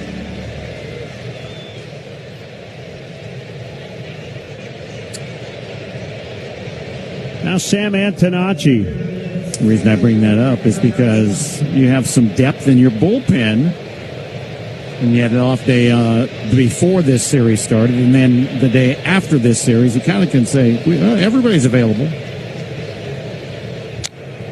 Sam fouls. I think the other thing is, with this lead here, if you can maybe add on a little bit, you might be able to save someone to open tomorrow. But if you have to use that guy, then maybe you don't. Antonacci takes inside. That's why you almost never announce an opener until after the game before. Yes, absolutely. Because it depends on other needs. The pitch is low. And I believe, unlike the NFL where they have to say what their roster is going to be days before the game, it's like, this is what we're going with. Antonacci hits a roller up the middle, backhanded by Stott, across the body throw, right on the money to Harper. And Antonacci is retired. Baseball was always a sport where, depending on the manager, he might not announce his starting pitcher till an hour before the game. Yeah, there's kind of a common courtesy around the league, where, especially with openers. I know a manager will call right after the game, like last night. I'm sure Will called Don Mattingly and said, hey, we're going to open with Eisert tomorrow. Vargas hits a high fly ball out in the deep left center field. Looks like it'll be playable for Crawford, and he's got it. Right on the warning track, not too far from the 409 sign. Midway in the 6th, Sox 6, Phillies 1 on the Hard Rock Casino.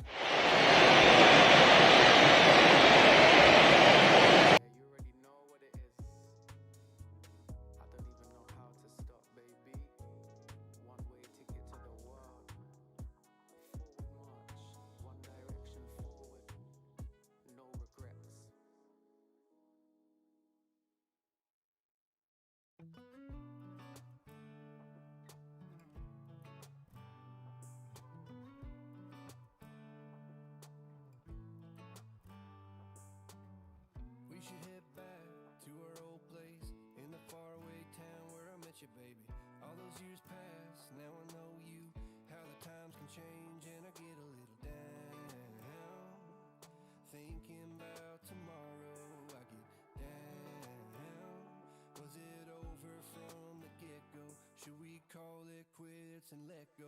I have cried many times over you. Sleepless nights, what a crime. Wasting my tears on a broken dream. Maybe I just can't forgive another mistake. Maybe I don't wanna feel this heartache. Every time you let me down, I get to thinking I don't even know why, even though I tried.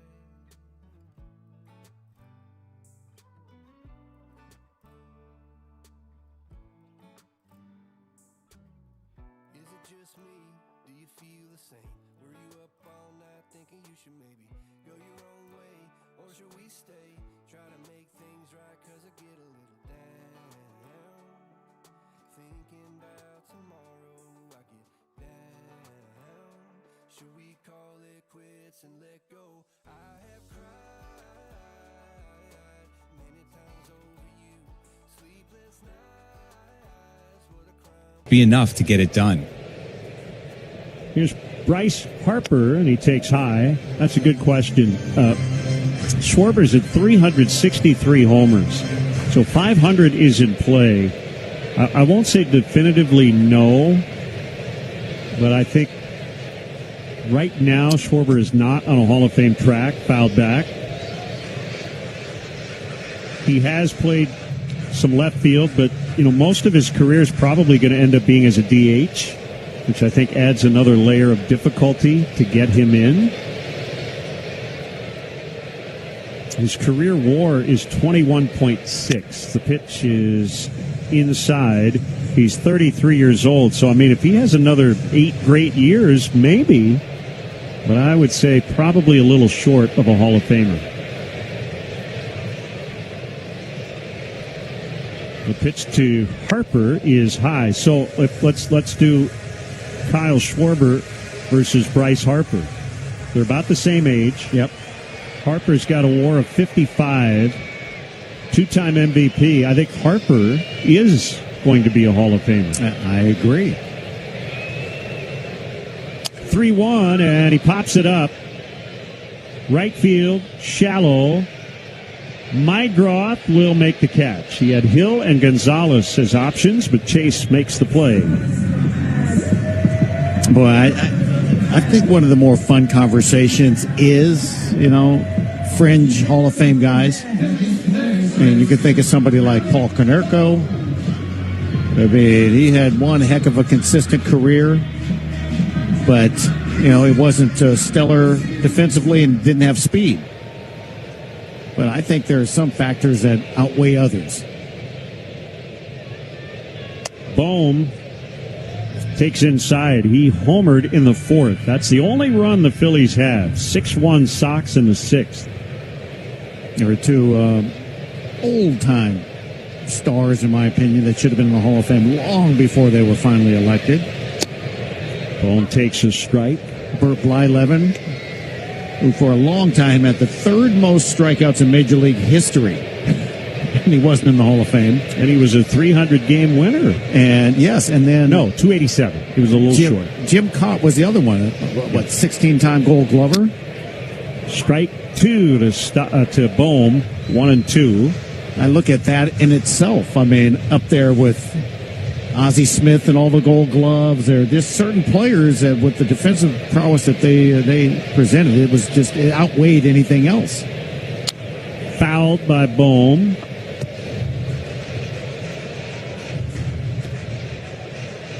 All right, you want to do this? I do. Higher career WAR according to Baseball Reference, Paul Konerko or Jose Abreu? I'll say Abreu. No. Yeah? Yes. Abreu, 29.5. Paulie, 28. The pitch to Bohm, a little low. Yeah, so that's where a lot of people go, well, WAR, is only a certain type of measuring tool. Of course. And Abreu had 263 home runs. Paul hit 439.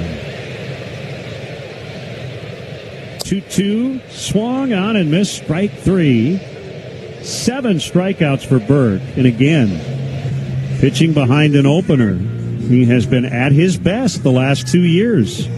Here's Marsh. How many runs batted in? I forget. Konerko had 1,400 runs batted in, somewhere in there. Yep. My standard was always this. If you're a guy that had, a long career, you're an RBI guy, and you had anywhere around 1,500 runs batted in, you're a Hall of Famer.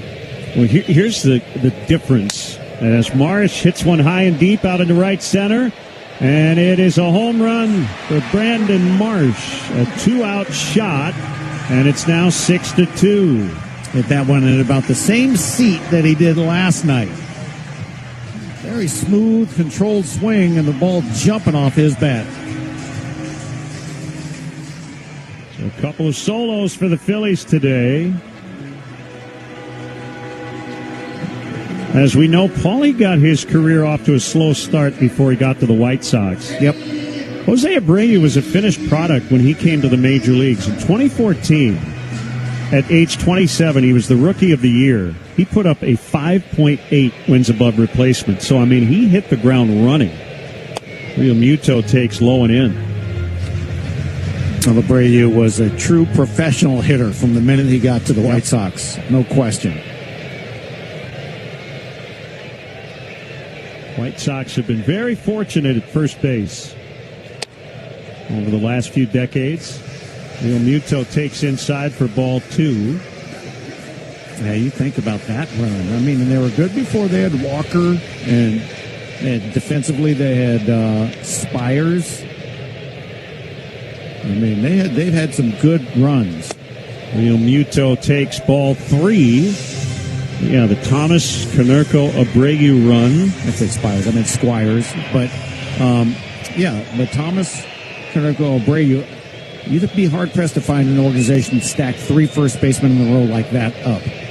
The 3-0 is taken. It's a strike. It's 3-1. And now the Murakami era has begun. Yes. Yes, it has. Off to a splashy start. Even though right now he's on the IL.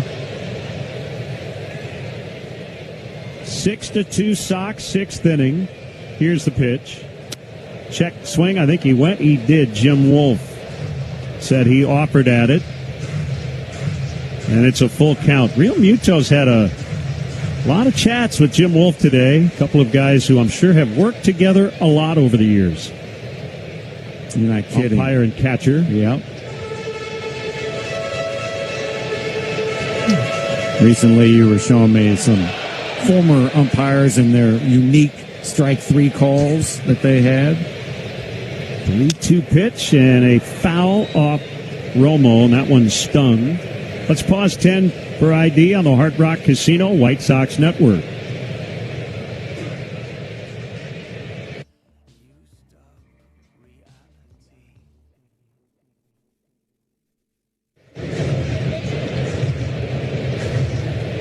Big welcome to our listeners in Rockford, tuned in on News Talk 1440 AM and 96.1 FM. On this Saturday afternoon. 3-2 on JT Real Muto. The stretch by Burke and the pitch. And it's up and in on a fastball. Ball 4. Here comes Zach Bove, the pitching coach, to have a chat. Bring your group out to a White Sox game. The best way to save on single game prices. We have private areas for corporate outings, family get-togethers, and more. Just call 312-674-1000. The batter is Stott.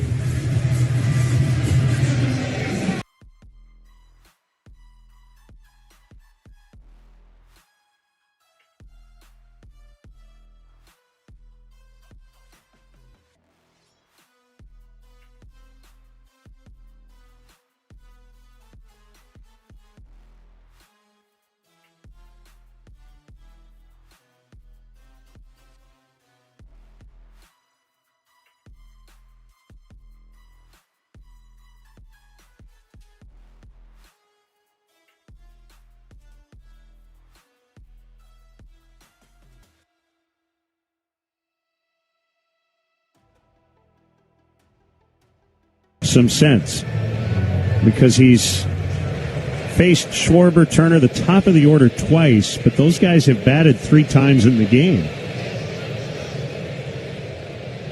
The 0-1 is outside. Yeah, and a good point to that is Burke, quite possibly before those guys come around to face him for a third time, could be gone. And with that, Sean Newcomb just got up and now is throwing in the bullpen. The 1-1. And I think low, real close on a slider. 2-1.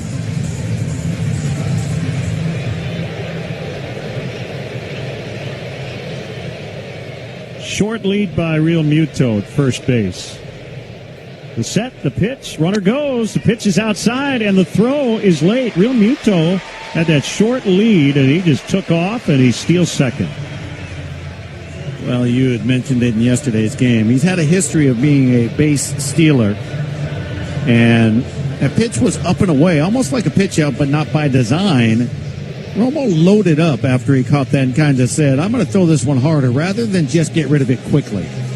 Second steal for JT, the 106th of his career.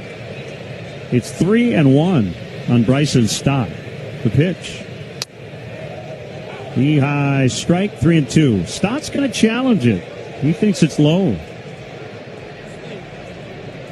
Hitter challenging strike call. If it's low, it'll be a walk. And it is. He knew what he was doing. So this inning, all of a sudden, taking on a very different tenor. There's 2 outs, nobody on.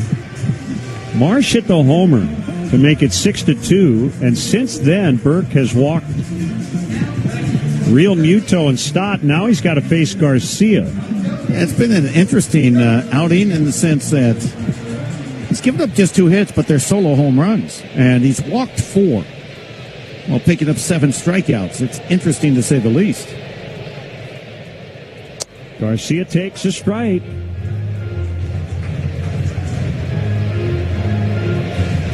Yeah, this is when you get that reminder, wait a minute, this is a close game. At one time it was 6-0. Garcia will get a timeout. The sun not a factor. It's pretty overcast right now. The lights have been on for the last couple of innings. Wind still blowing from left to right. It's a hot day here in Philly. Around 90 degrees when we started. The 0-1 is high.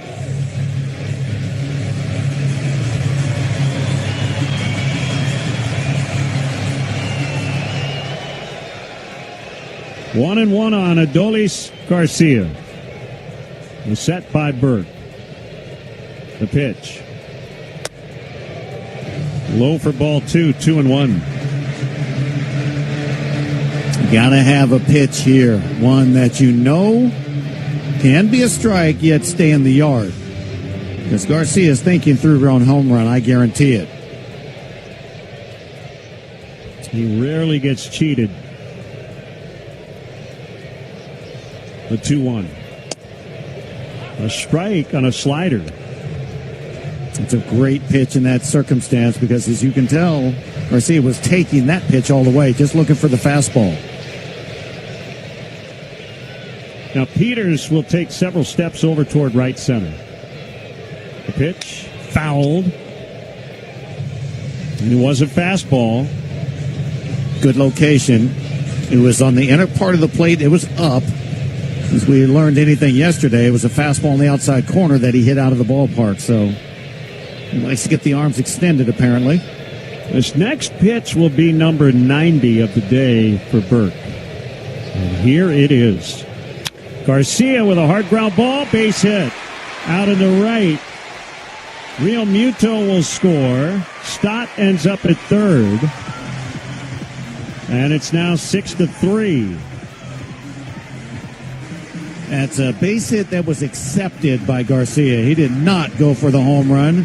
And he probably sat on that slider because after the fastball, big swing, he's like, they won't throw me that again. Be ready for the slider. Poke it the other way.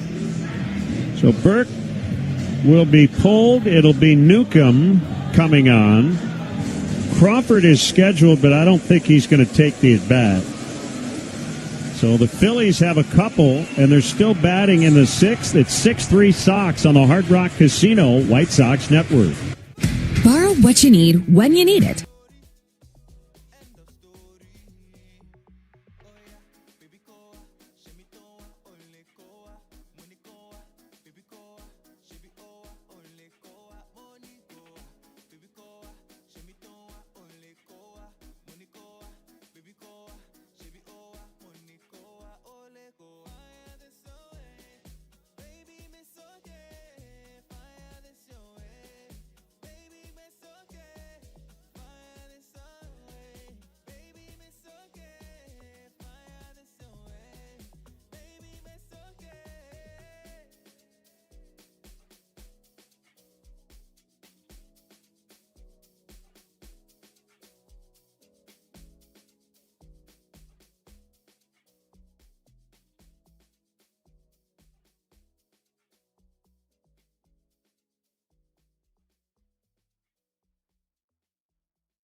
and a proud partner of the White Sox. Shop in store and online at steinhoffels.com.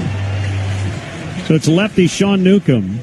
Counter move is Edmundo Sosa, a right-hand batter. He'll hit for Crawford. Bottom of the sixth, 2 outs, 2 on, 6-3 Sox. Here's the pitch. Sosa takes a strike on a slurve. Sosa was a bit confused if he should challenge that or not. He should have. He chose not to. It wasn't a strike. The 0-1, swing and a miss. Now it's 0-2. It's really, I get it. It's hard to challenge when you just walk up to the plate. You just got in the game. You're like, oh, what's going on here? No, I don't think so. 0-2 is pop foul and out of play. Sosa hitting .204. And better against lefties at .240. Both his home runs against lefties.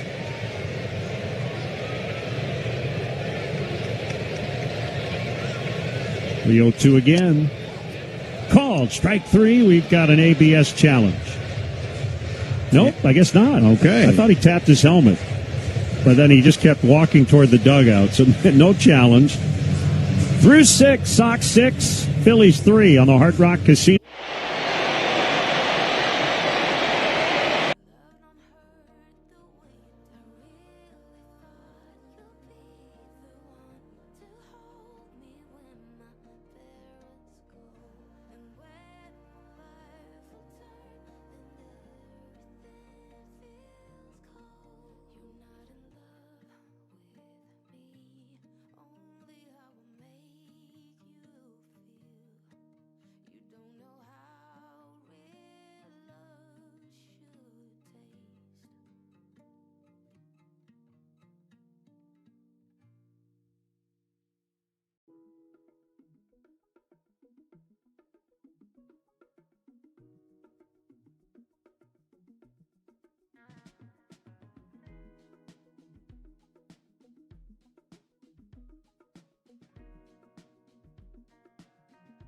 Yesterday I was clever,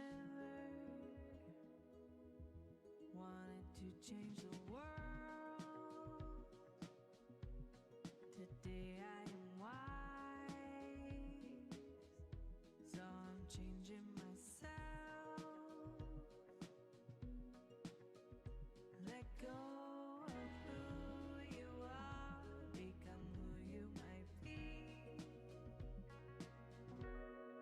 Let your life become living poetry. You were born with wings, your heart knows the way. It's your road to walk, and your Citizens Bank Park in Philadelphia. Sox are up in the 7th inning, leading 6-3, and Randall Grichuk, who homered twice last night, will bat for Andrew Benintendi, facing a lefty Tanner Banks. And a pitch to Grichuk. He's over for a strike. Banks has faced 4 and retired all of them.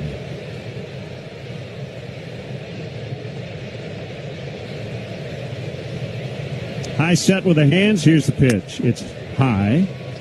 1-1. Phillies didn't have anybody up, but even if they did, one of the rules tweaks the last couple of years. Banks warmed up for this inning, and then the White Sox pinch hit. The pitch is outside. In previous years and decades, you could then, before the inning started, as a manager, go out and make a pitching change. That's changed. If you go out to warm up, you've got to face a batter.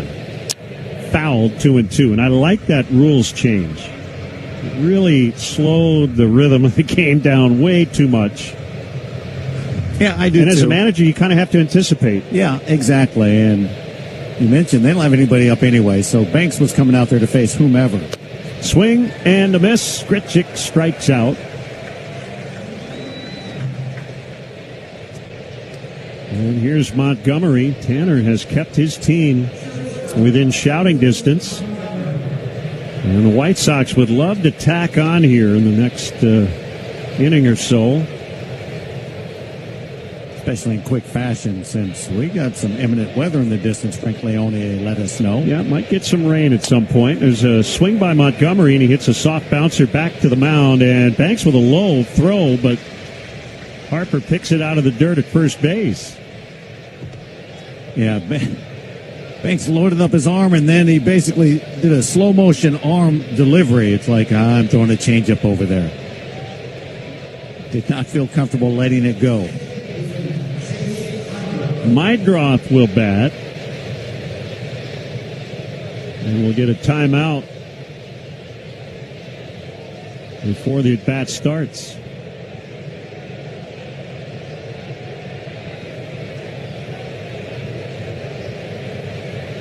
And the pitch is a called strike. Banks throws harder than Jamie Moyer, but his delivery, especially wearing a Phillies outfit, kind of reminds me of Moyer. Yeah, you're right. Very effortless, like he's not putting much into the delivery. There's a swing and a chop toward right, and a base hit. Meidroth has his second single. That'll keep it alive for Jacob Gonzalez, who earlier today hit his first major league home run. A majestic blast into the second deck in right. Yeah, he snapped the barrel on the baseball. Simple as that. I mean, he had some serious snappage and got a result because of it.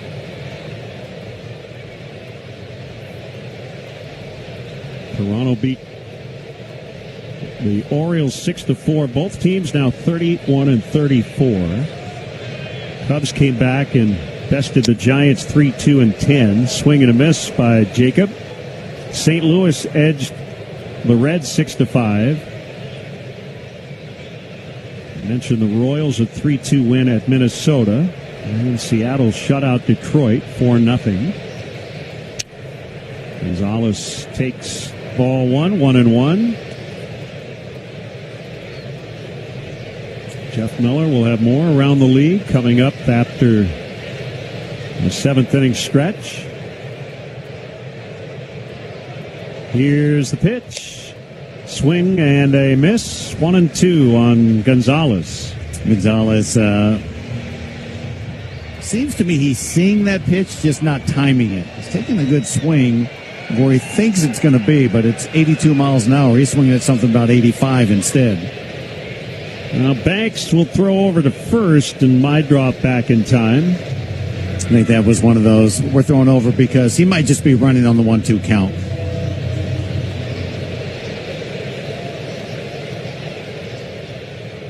He takes off. Gonzalez hits a fly ball into right, and it is caught by Sosa. Marsh now in center, by the way. Did not mention that defensive change. Seventh inning stretch from Phillies. 6-3 Sox on the Hard Rock Casino.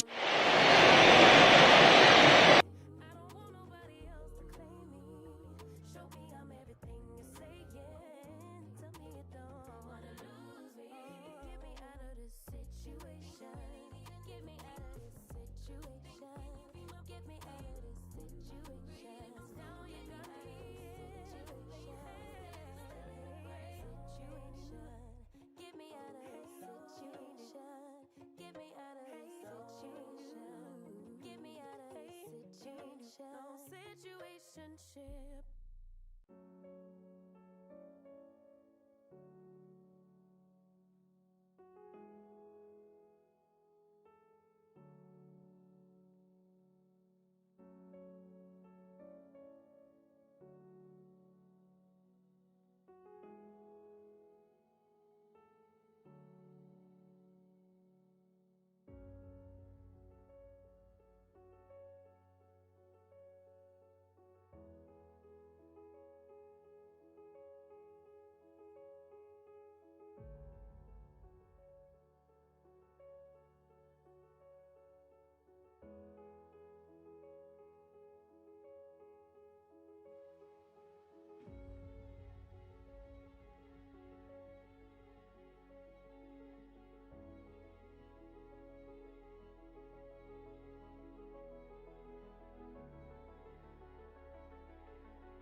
And last night, not sure if you caught it, but Dodgers starter Roki Sasaki had the best start of his career, 10 Ks over 7 shutout innings. Roki's next start lined up to take place at Rate Field against the Sox on Friday. Back to Len and DJ in Philly. Thank you, Jeff Meller. Called strike to Kyle Schwarber. Sean Newcomb delivers. And he misses up and in on a slurve. 1 ball, 1 strike. The pitch. And it's outside or high. Another close one. 2-1. Newcomb likes to work pretty fast. The pitch. Schwarber slices a foul in the air, out of play. We're always counting outs, but especially late in games when you have leads. The White Sox needing to just pick up 9 outs. 9 outs before they give up 3 runs. 2-2 is in on the hands.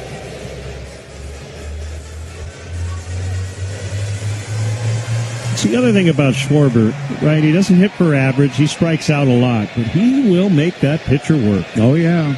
3-2, and he fouls in the air. Third base side, Romo over near the dugout, and he makes a catch. He almost fell into the dugout. Boy, it looked like there was no play to be made. You talk about catcher range. Oh, man. He ran about 100 feet to go get it. Yes, he did. I mean, I was really surprised looking at Vargas, who was kind of jogging. He was playing way over in a shift towards shortstop, but that ball went up, and he never started on the sprint because he felt, I can't get there anywhere, I guess. And the catcher knew he was the only one that could get there. What a play, saving his pitcher in the bat. Turner waves and misses. Well, that's a big out to get Schwarber. Yeah, nothing simple about that. That sliding play, avoiding the railing and going into the dugout. I mean, it was a great finish. 0-1 is low. White Sox as a team, their defensive rankings keep improving little by little after a slow start. Fouled. 1-2. Obviously, this team puts a lot of work in and focus on the defensive side of the game, but I think the mental side of the defense as well. The mental preparation to make plays before they happen. The 1-2 from Newcomb. Hit on the ground to first, gobbled up by Gonzalez. He'll take it to the bag. 2 down. And here's Bryce Harper. 0 for 3 today. 7 outs. That's it.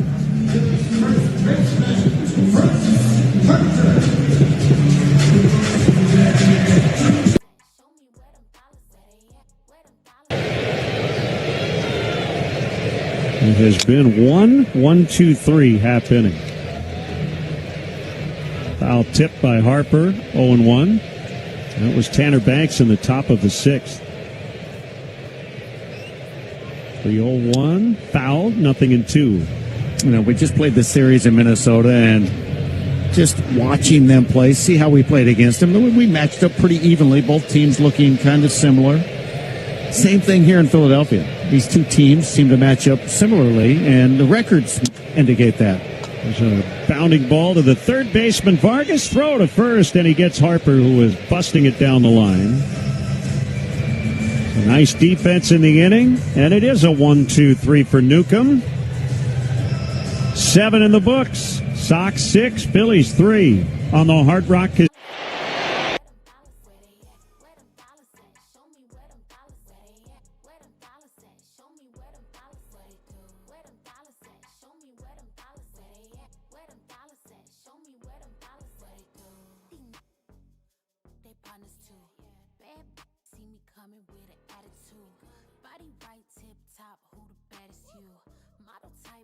Ready for an interview. She gon' make you feel good, but I'm gon' change your life. He broke up his marriage cause he can't control his. They know that it's heavy, got my body looking right. Drinking all these herbs, got my tight. Take me to the bank, you know that's all I ever say. If I don't get my way, then someone gotta catch a fade. If you gotta spend it, make it rain. I don't care about them diamonds down there icing out your name. Where them dollars at? Show me where them dollars at. Where them dollars at? Show me where them dollars at. Where they at? Where them dollars at? Show me where them dollars at. Where them dollars at? Show me where them dollars at. Where they at? Where them dollars at? Show me where them dollars at. Where they at? Where them dollars at? Show me where them dollars at. What they do? Where them dollars at? Show me where them dollars at. Where they at? Where them dollars at? Show me where them dollars at. What they do?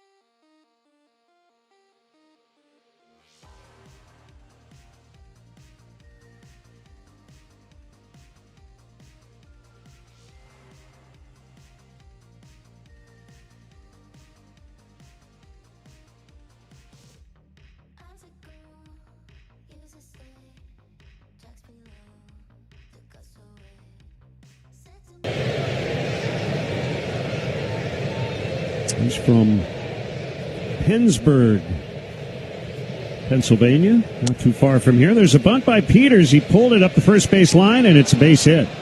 Mesa tried to barehand pick up, and he couldn't quite get it. That's a 3-for-4 day for Tristan Peters. Really nice job forcing the issue. The bunt wasn't the best, but it doesn't really matter because he made the pitcher have to field it and run extremely hard over there. He was going to have to barehand grab it and give a backhand little shuttle effort to first base, and hardest part of all that play is picking it up first. That might get Peters up over 300 on the year. Okay, yeah, he's been Mr. Consistency for quite some time. Drew Romo takes low, ball one.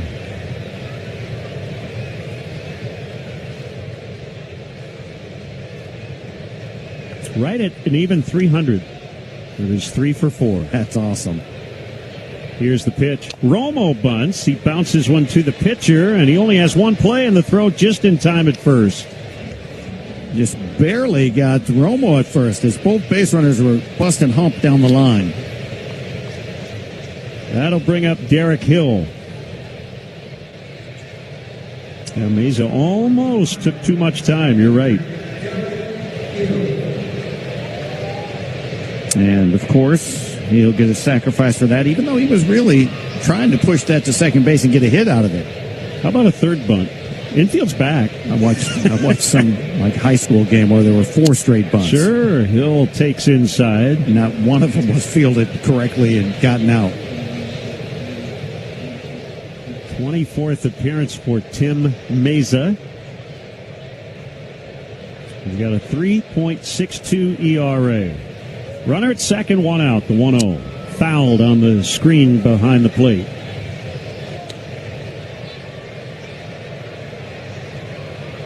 I think one of the most exciting things about the bunt is the stress it puts on the pitcher. Just, he has to make a play one, but it also psychologically just messes with them. They don't like it. Hill requests a timeout.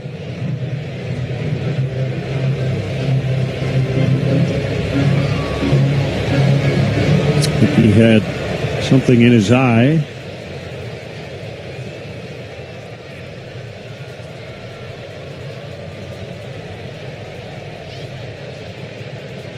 Now the lefty comes set, and the pitch.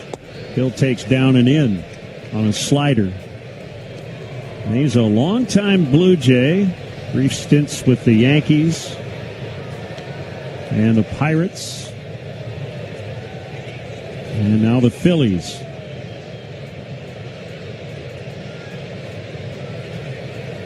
Peters takes off for third. Hill swings and misses, and the throw to third in time, and Bohm tags out Tristan Peters.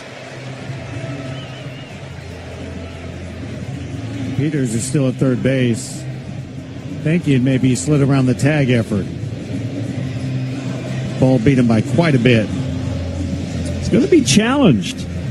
So Brian Johnson saw something to indicate Peters might have eluded that tag.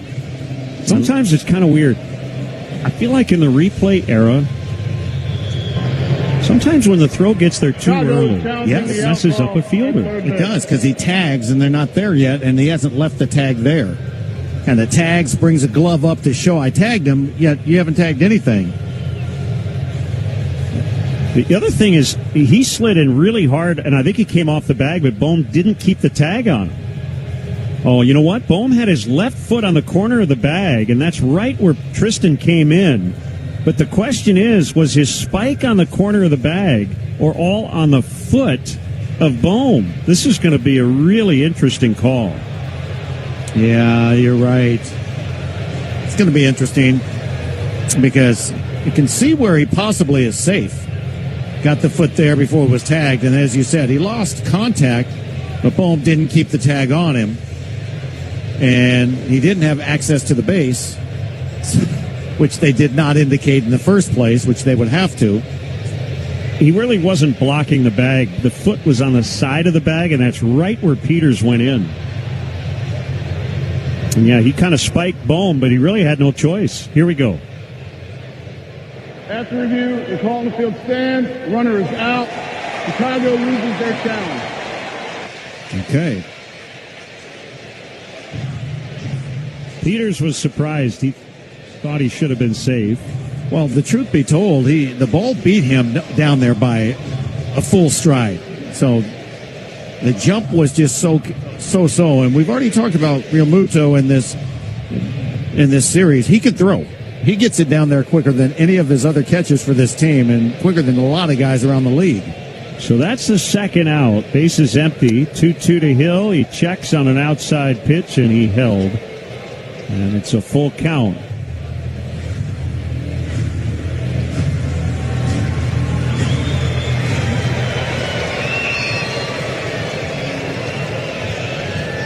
Tim Meza stretches and pitches. And he struck him out swinging. We head to the bottom of the 8th. Sox 6, Phillies 3. This is the Hard Rock Casino.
Taylor is up in the bullpen. Sox 6, Phillies 3.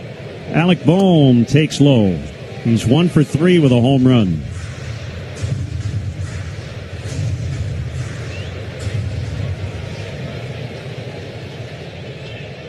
Newcomb's offers a called strike on a slurve. Season ERA at 2.50 coming into action today, making his 25th appearance. And Bohm lines one foul off the Right field side net. Yeah, Newcomb, that fastball, first of all, it's lively. It's got some movement, but he can sneak it up there on you, and you're not ready for 96. The pitch, high and outside.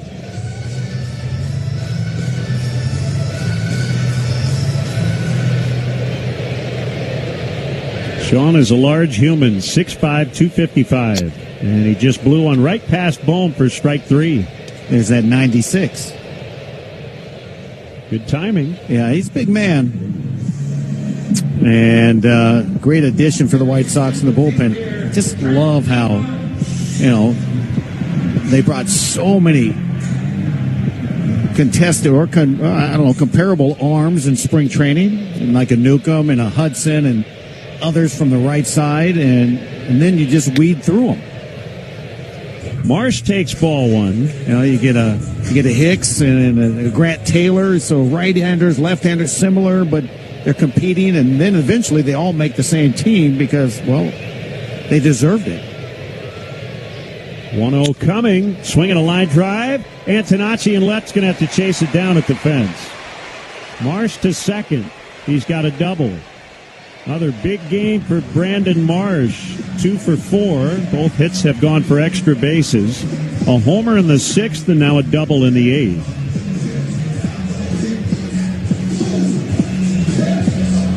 That'll bring up real...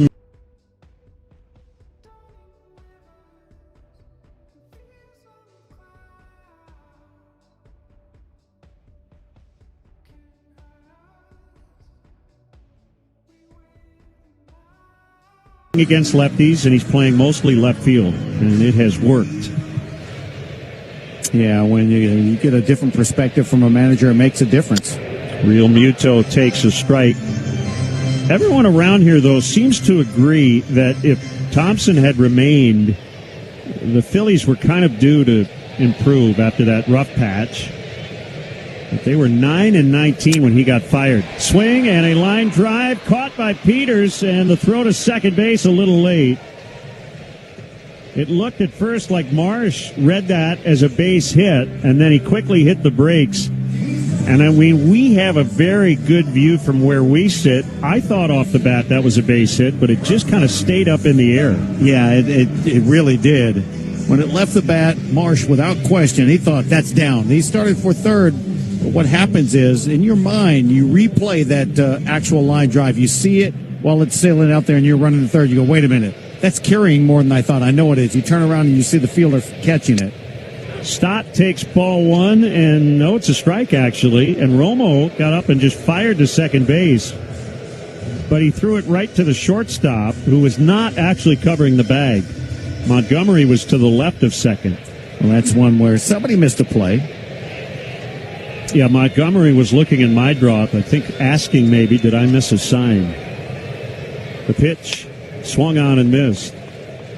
I think it's 0-2. They've got 1-1 on the board. Jim Wolf made a late strike call on that first pitch. Yep, you're right. Again, Newcomb's just counting outs, not worrying about base runners. 0-2 to Stott. He got him looking on a slurve. Inning over. We go to the ninth. Sox 6, Phillies 3 on the Hard Rock Casino.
Tennessee. Could have been.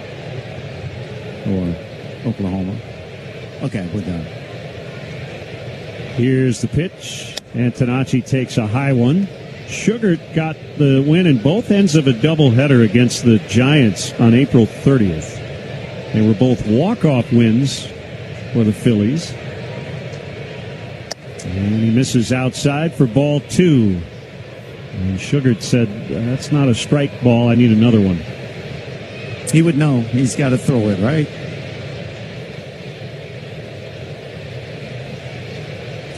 Two balls, no strikes.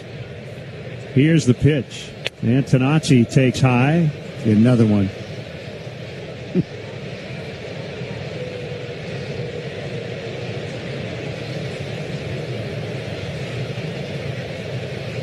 The set, the 3-0. It's high. Antonacci walks. He's been on twice without a hit today. Hey, Chicago Sports Network is your TV home for White Sox baseball. Stream the Sox all season long, anytime, anywhere, on up to 3 devices with the CHSN app. Now, it'll be interesting to see what the Sox do in the bottom of the ninth, because Taylor had been up earlier, and typically when he gets hot, they like to use him. Vargas takes a strike. Dominguez, the closer, did pitch last night. But right now, Grant's kind of standing and watching. And Dominguez hasn't thrown at all as far as I know. So. I have not seen him warming up. Fouled back. And it might be that they want him to be saved for tomorrow in an ideal world. Because if you use him today, he's probably down tomorrow. And then if you use Taylor tomorrow, you've already gotten him ready today. So sometimes that's how the math works. 0-2 to Vargas is inside, and Real Muto thinks it's a strike. Well, he was set up on the outside corner, and he reached across to the inside corner. So an ABS challenge by the Phillies, and it's a strike. I mean, barely, and Vargas looking at Real Muto going, come on, man. Wow. Yep. So Vargas is out. Real Muto kind of looked up at Vargas as if to say, sorry, man, but you got to go. Taylor's throwing again, so it will be Grant Taylor in the bottom of the ninth. And right now, it would be a save chance with a 3-run lead. Grichuk takes a strike.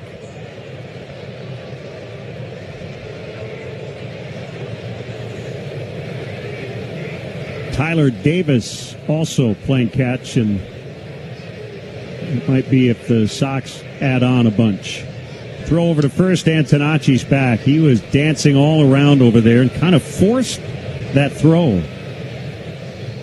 He was doing that little hop, skippity, jump dance with the pitcher looking at him over his shoulder.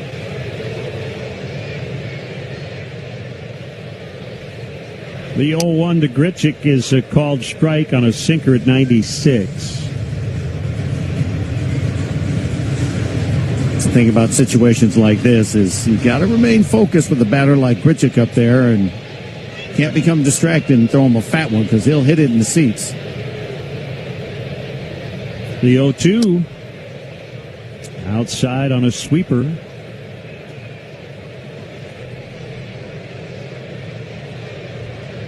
This would be a big one to get. Set up a rubber game tomorrow. A chance for a 500 road trip. 1-2. Grichuk strikes out swinging on a sweeper.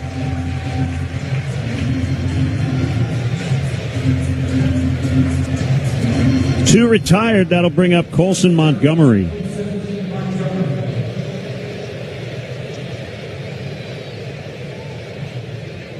Guardians play a little later in Texas.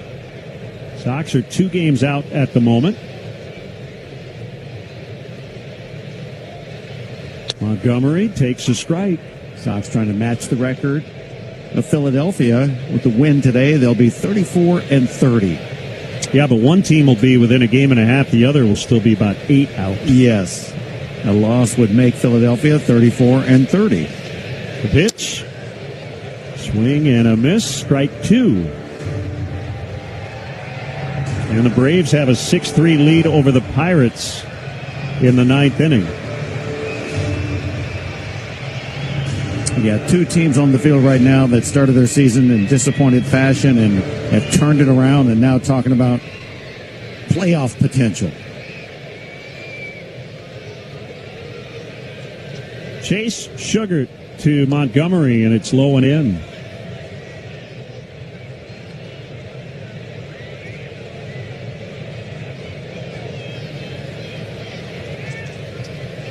And Tanachi walked to lead off the inning. Vargas and Grichuk both struck out. And a fire over to first, and Antonacci back. Montgomery's that guy, it seems, that pitchers, when he stands up there, they say, okay, if I'm going to miss, it's going to miss in my favor. They don't want to miss over the heart of the plate with this power. He has already homered today. And he's out. Called strike 3 on a cutter. That looked like it was outside. And it was, by a pretty wide margin. Bottom of the ninth. Sox 6, Phillies 3. This is the Hard Rock Casino.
So Antonacci's out.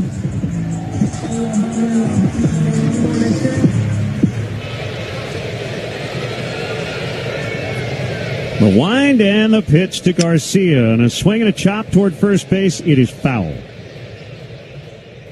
It's a 100-mile-an-hour sinker, and now Garcia's walking back to the home plate area, reevaluating his life. Life choices. It's like, hold on a minute. I thought I was going to hit that. He did, just right off the end of the bat, barely.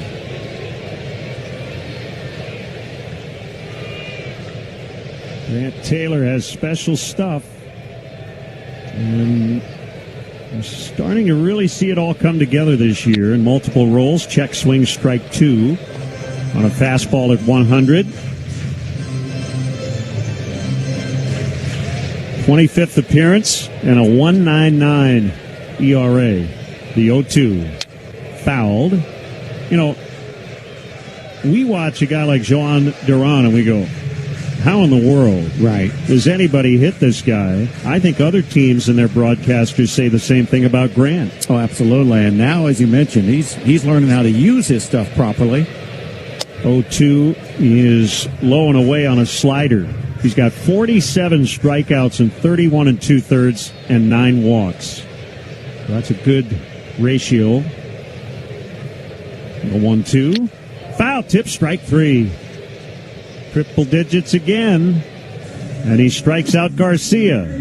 Again, proof positive. Well-located fastball. Because that's what that last pitch was.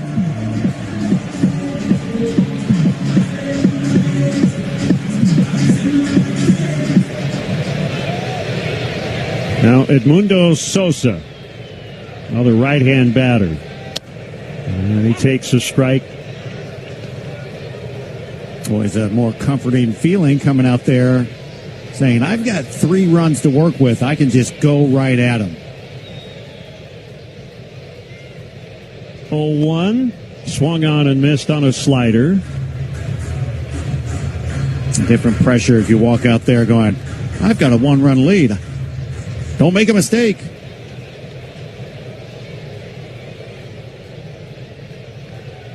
The 0-2.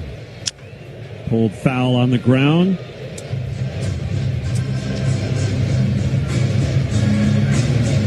Six-3 Sox, bottom 9. 8 pitches, 7 strikes for Taylor. The pitch. Fouled.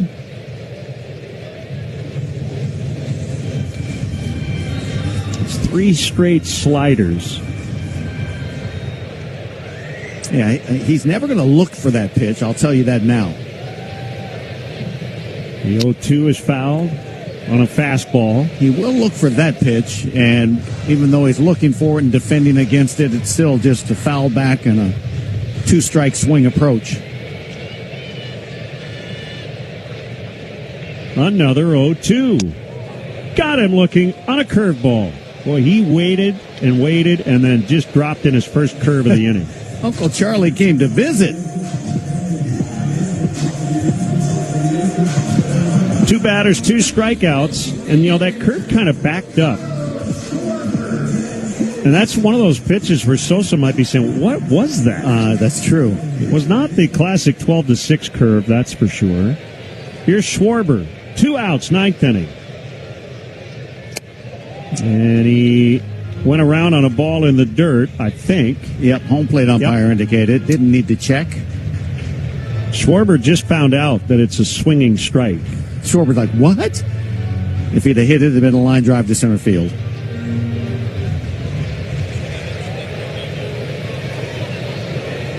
Ball 1 on Schwarber.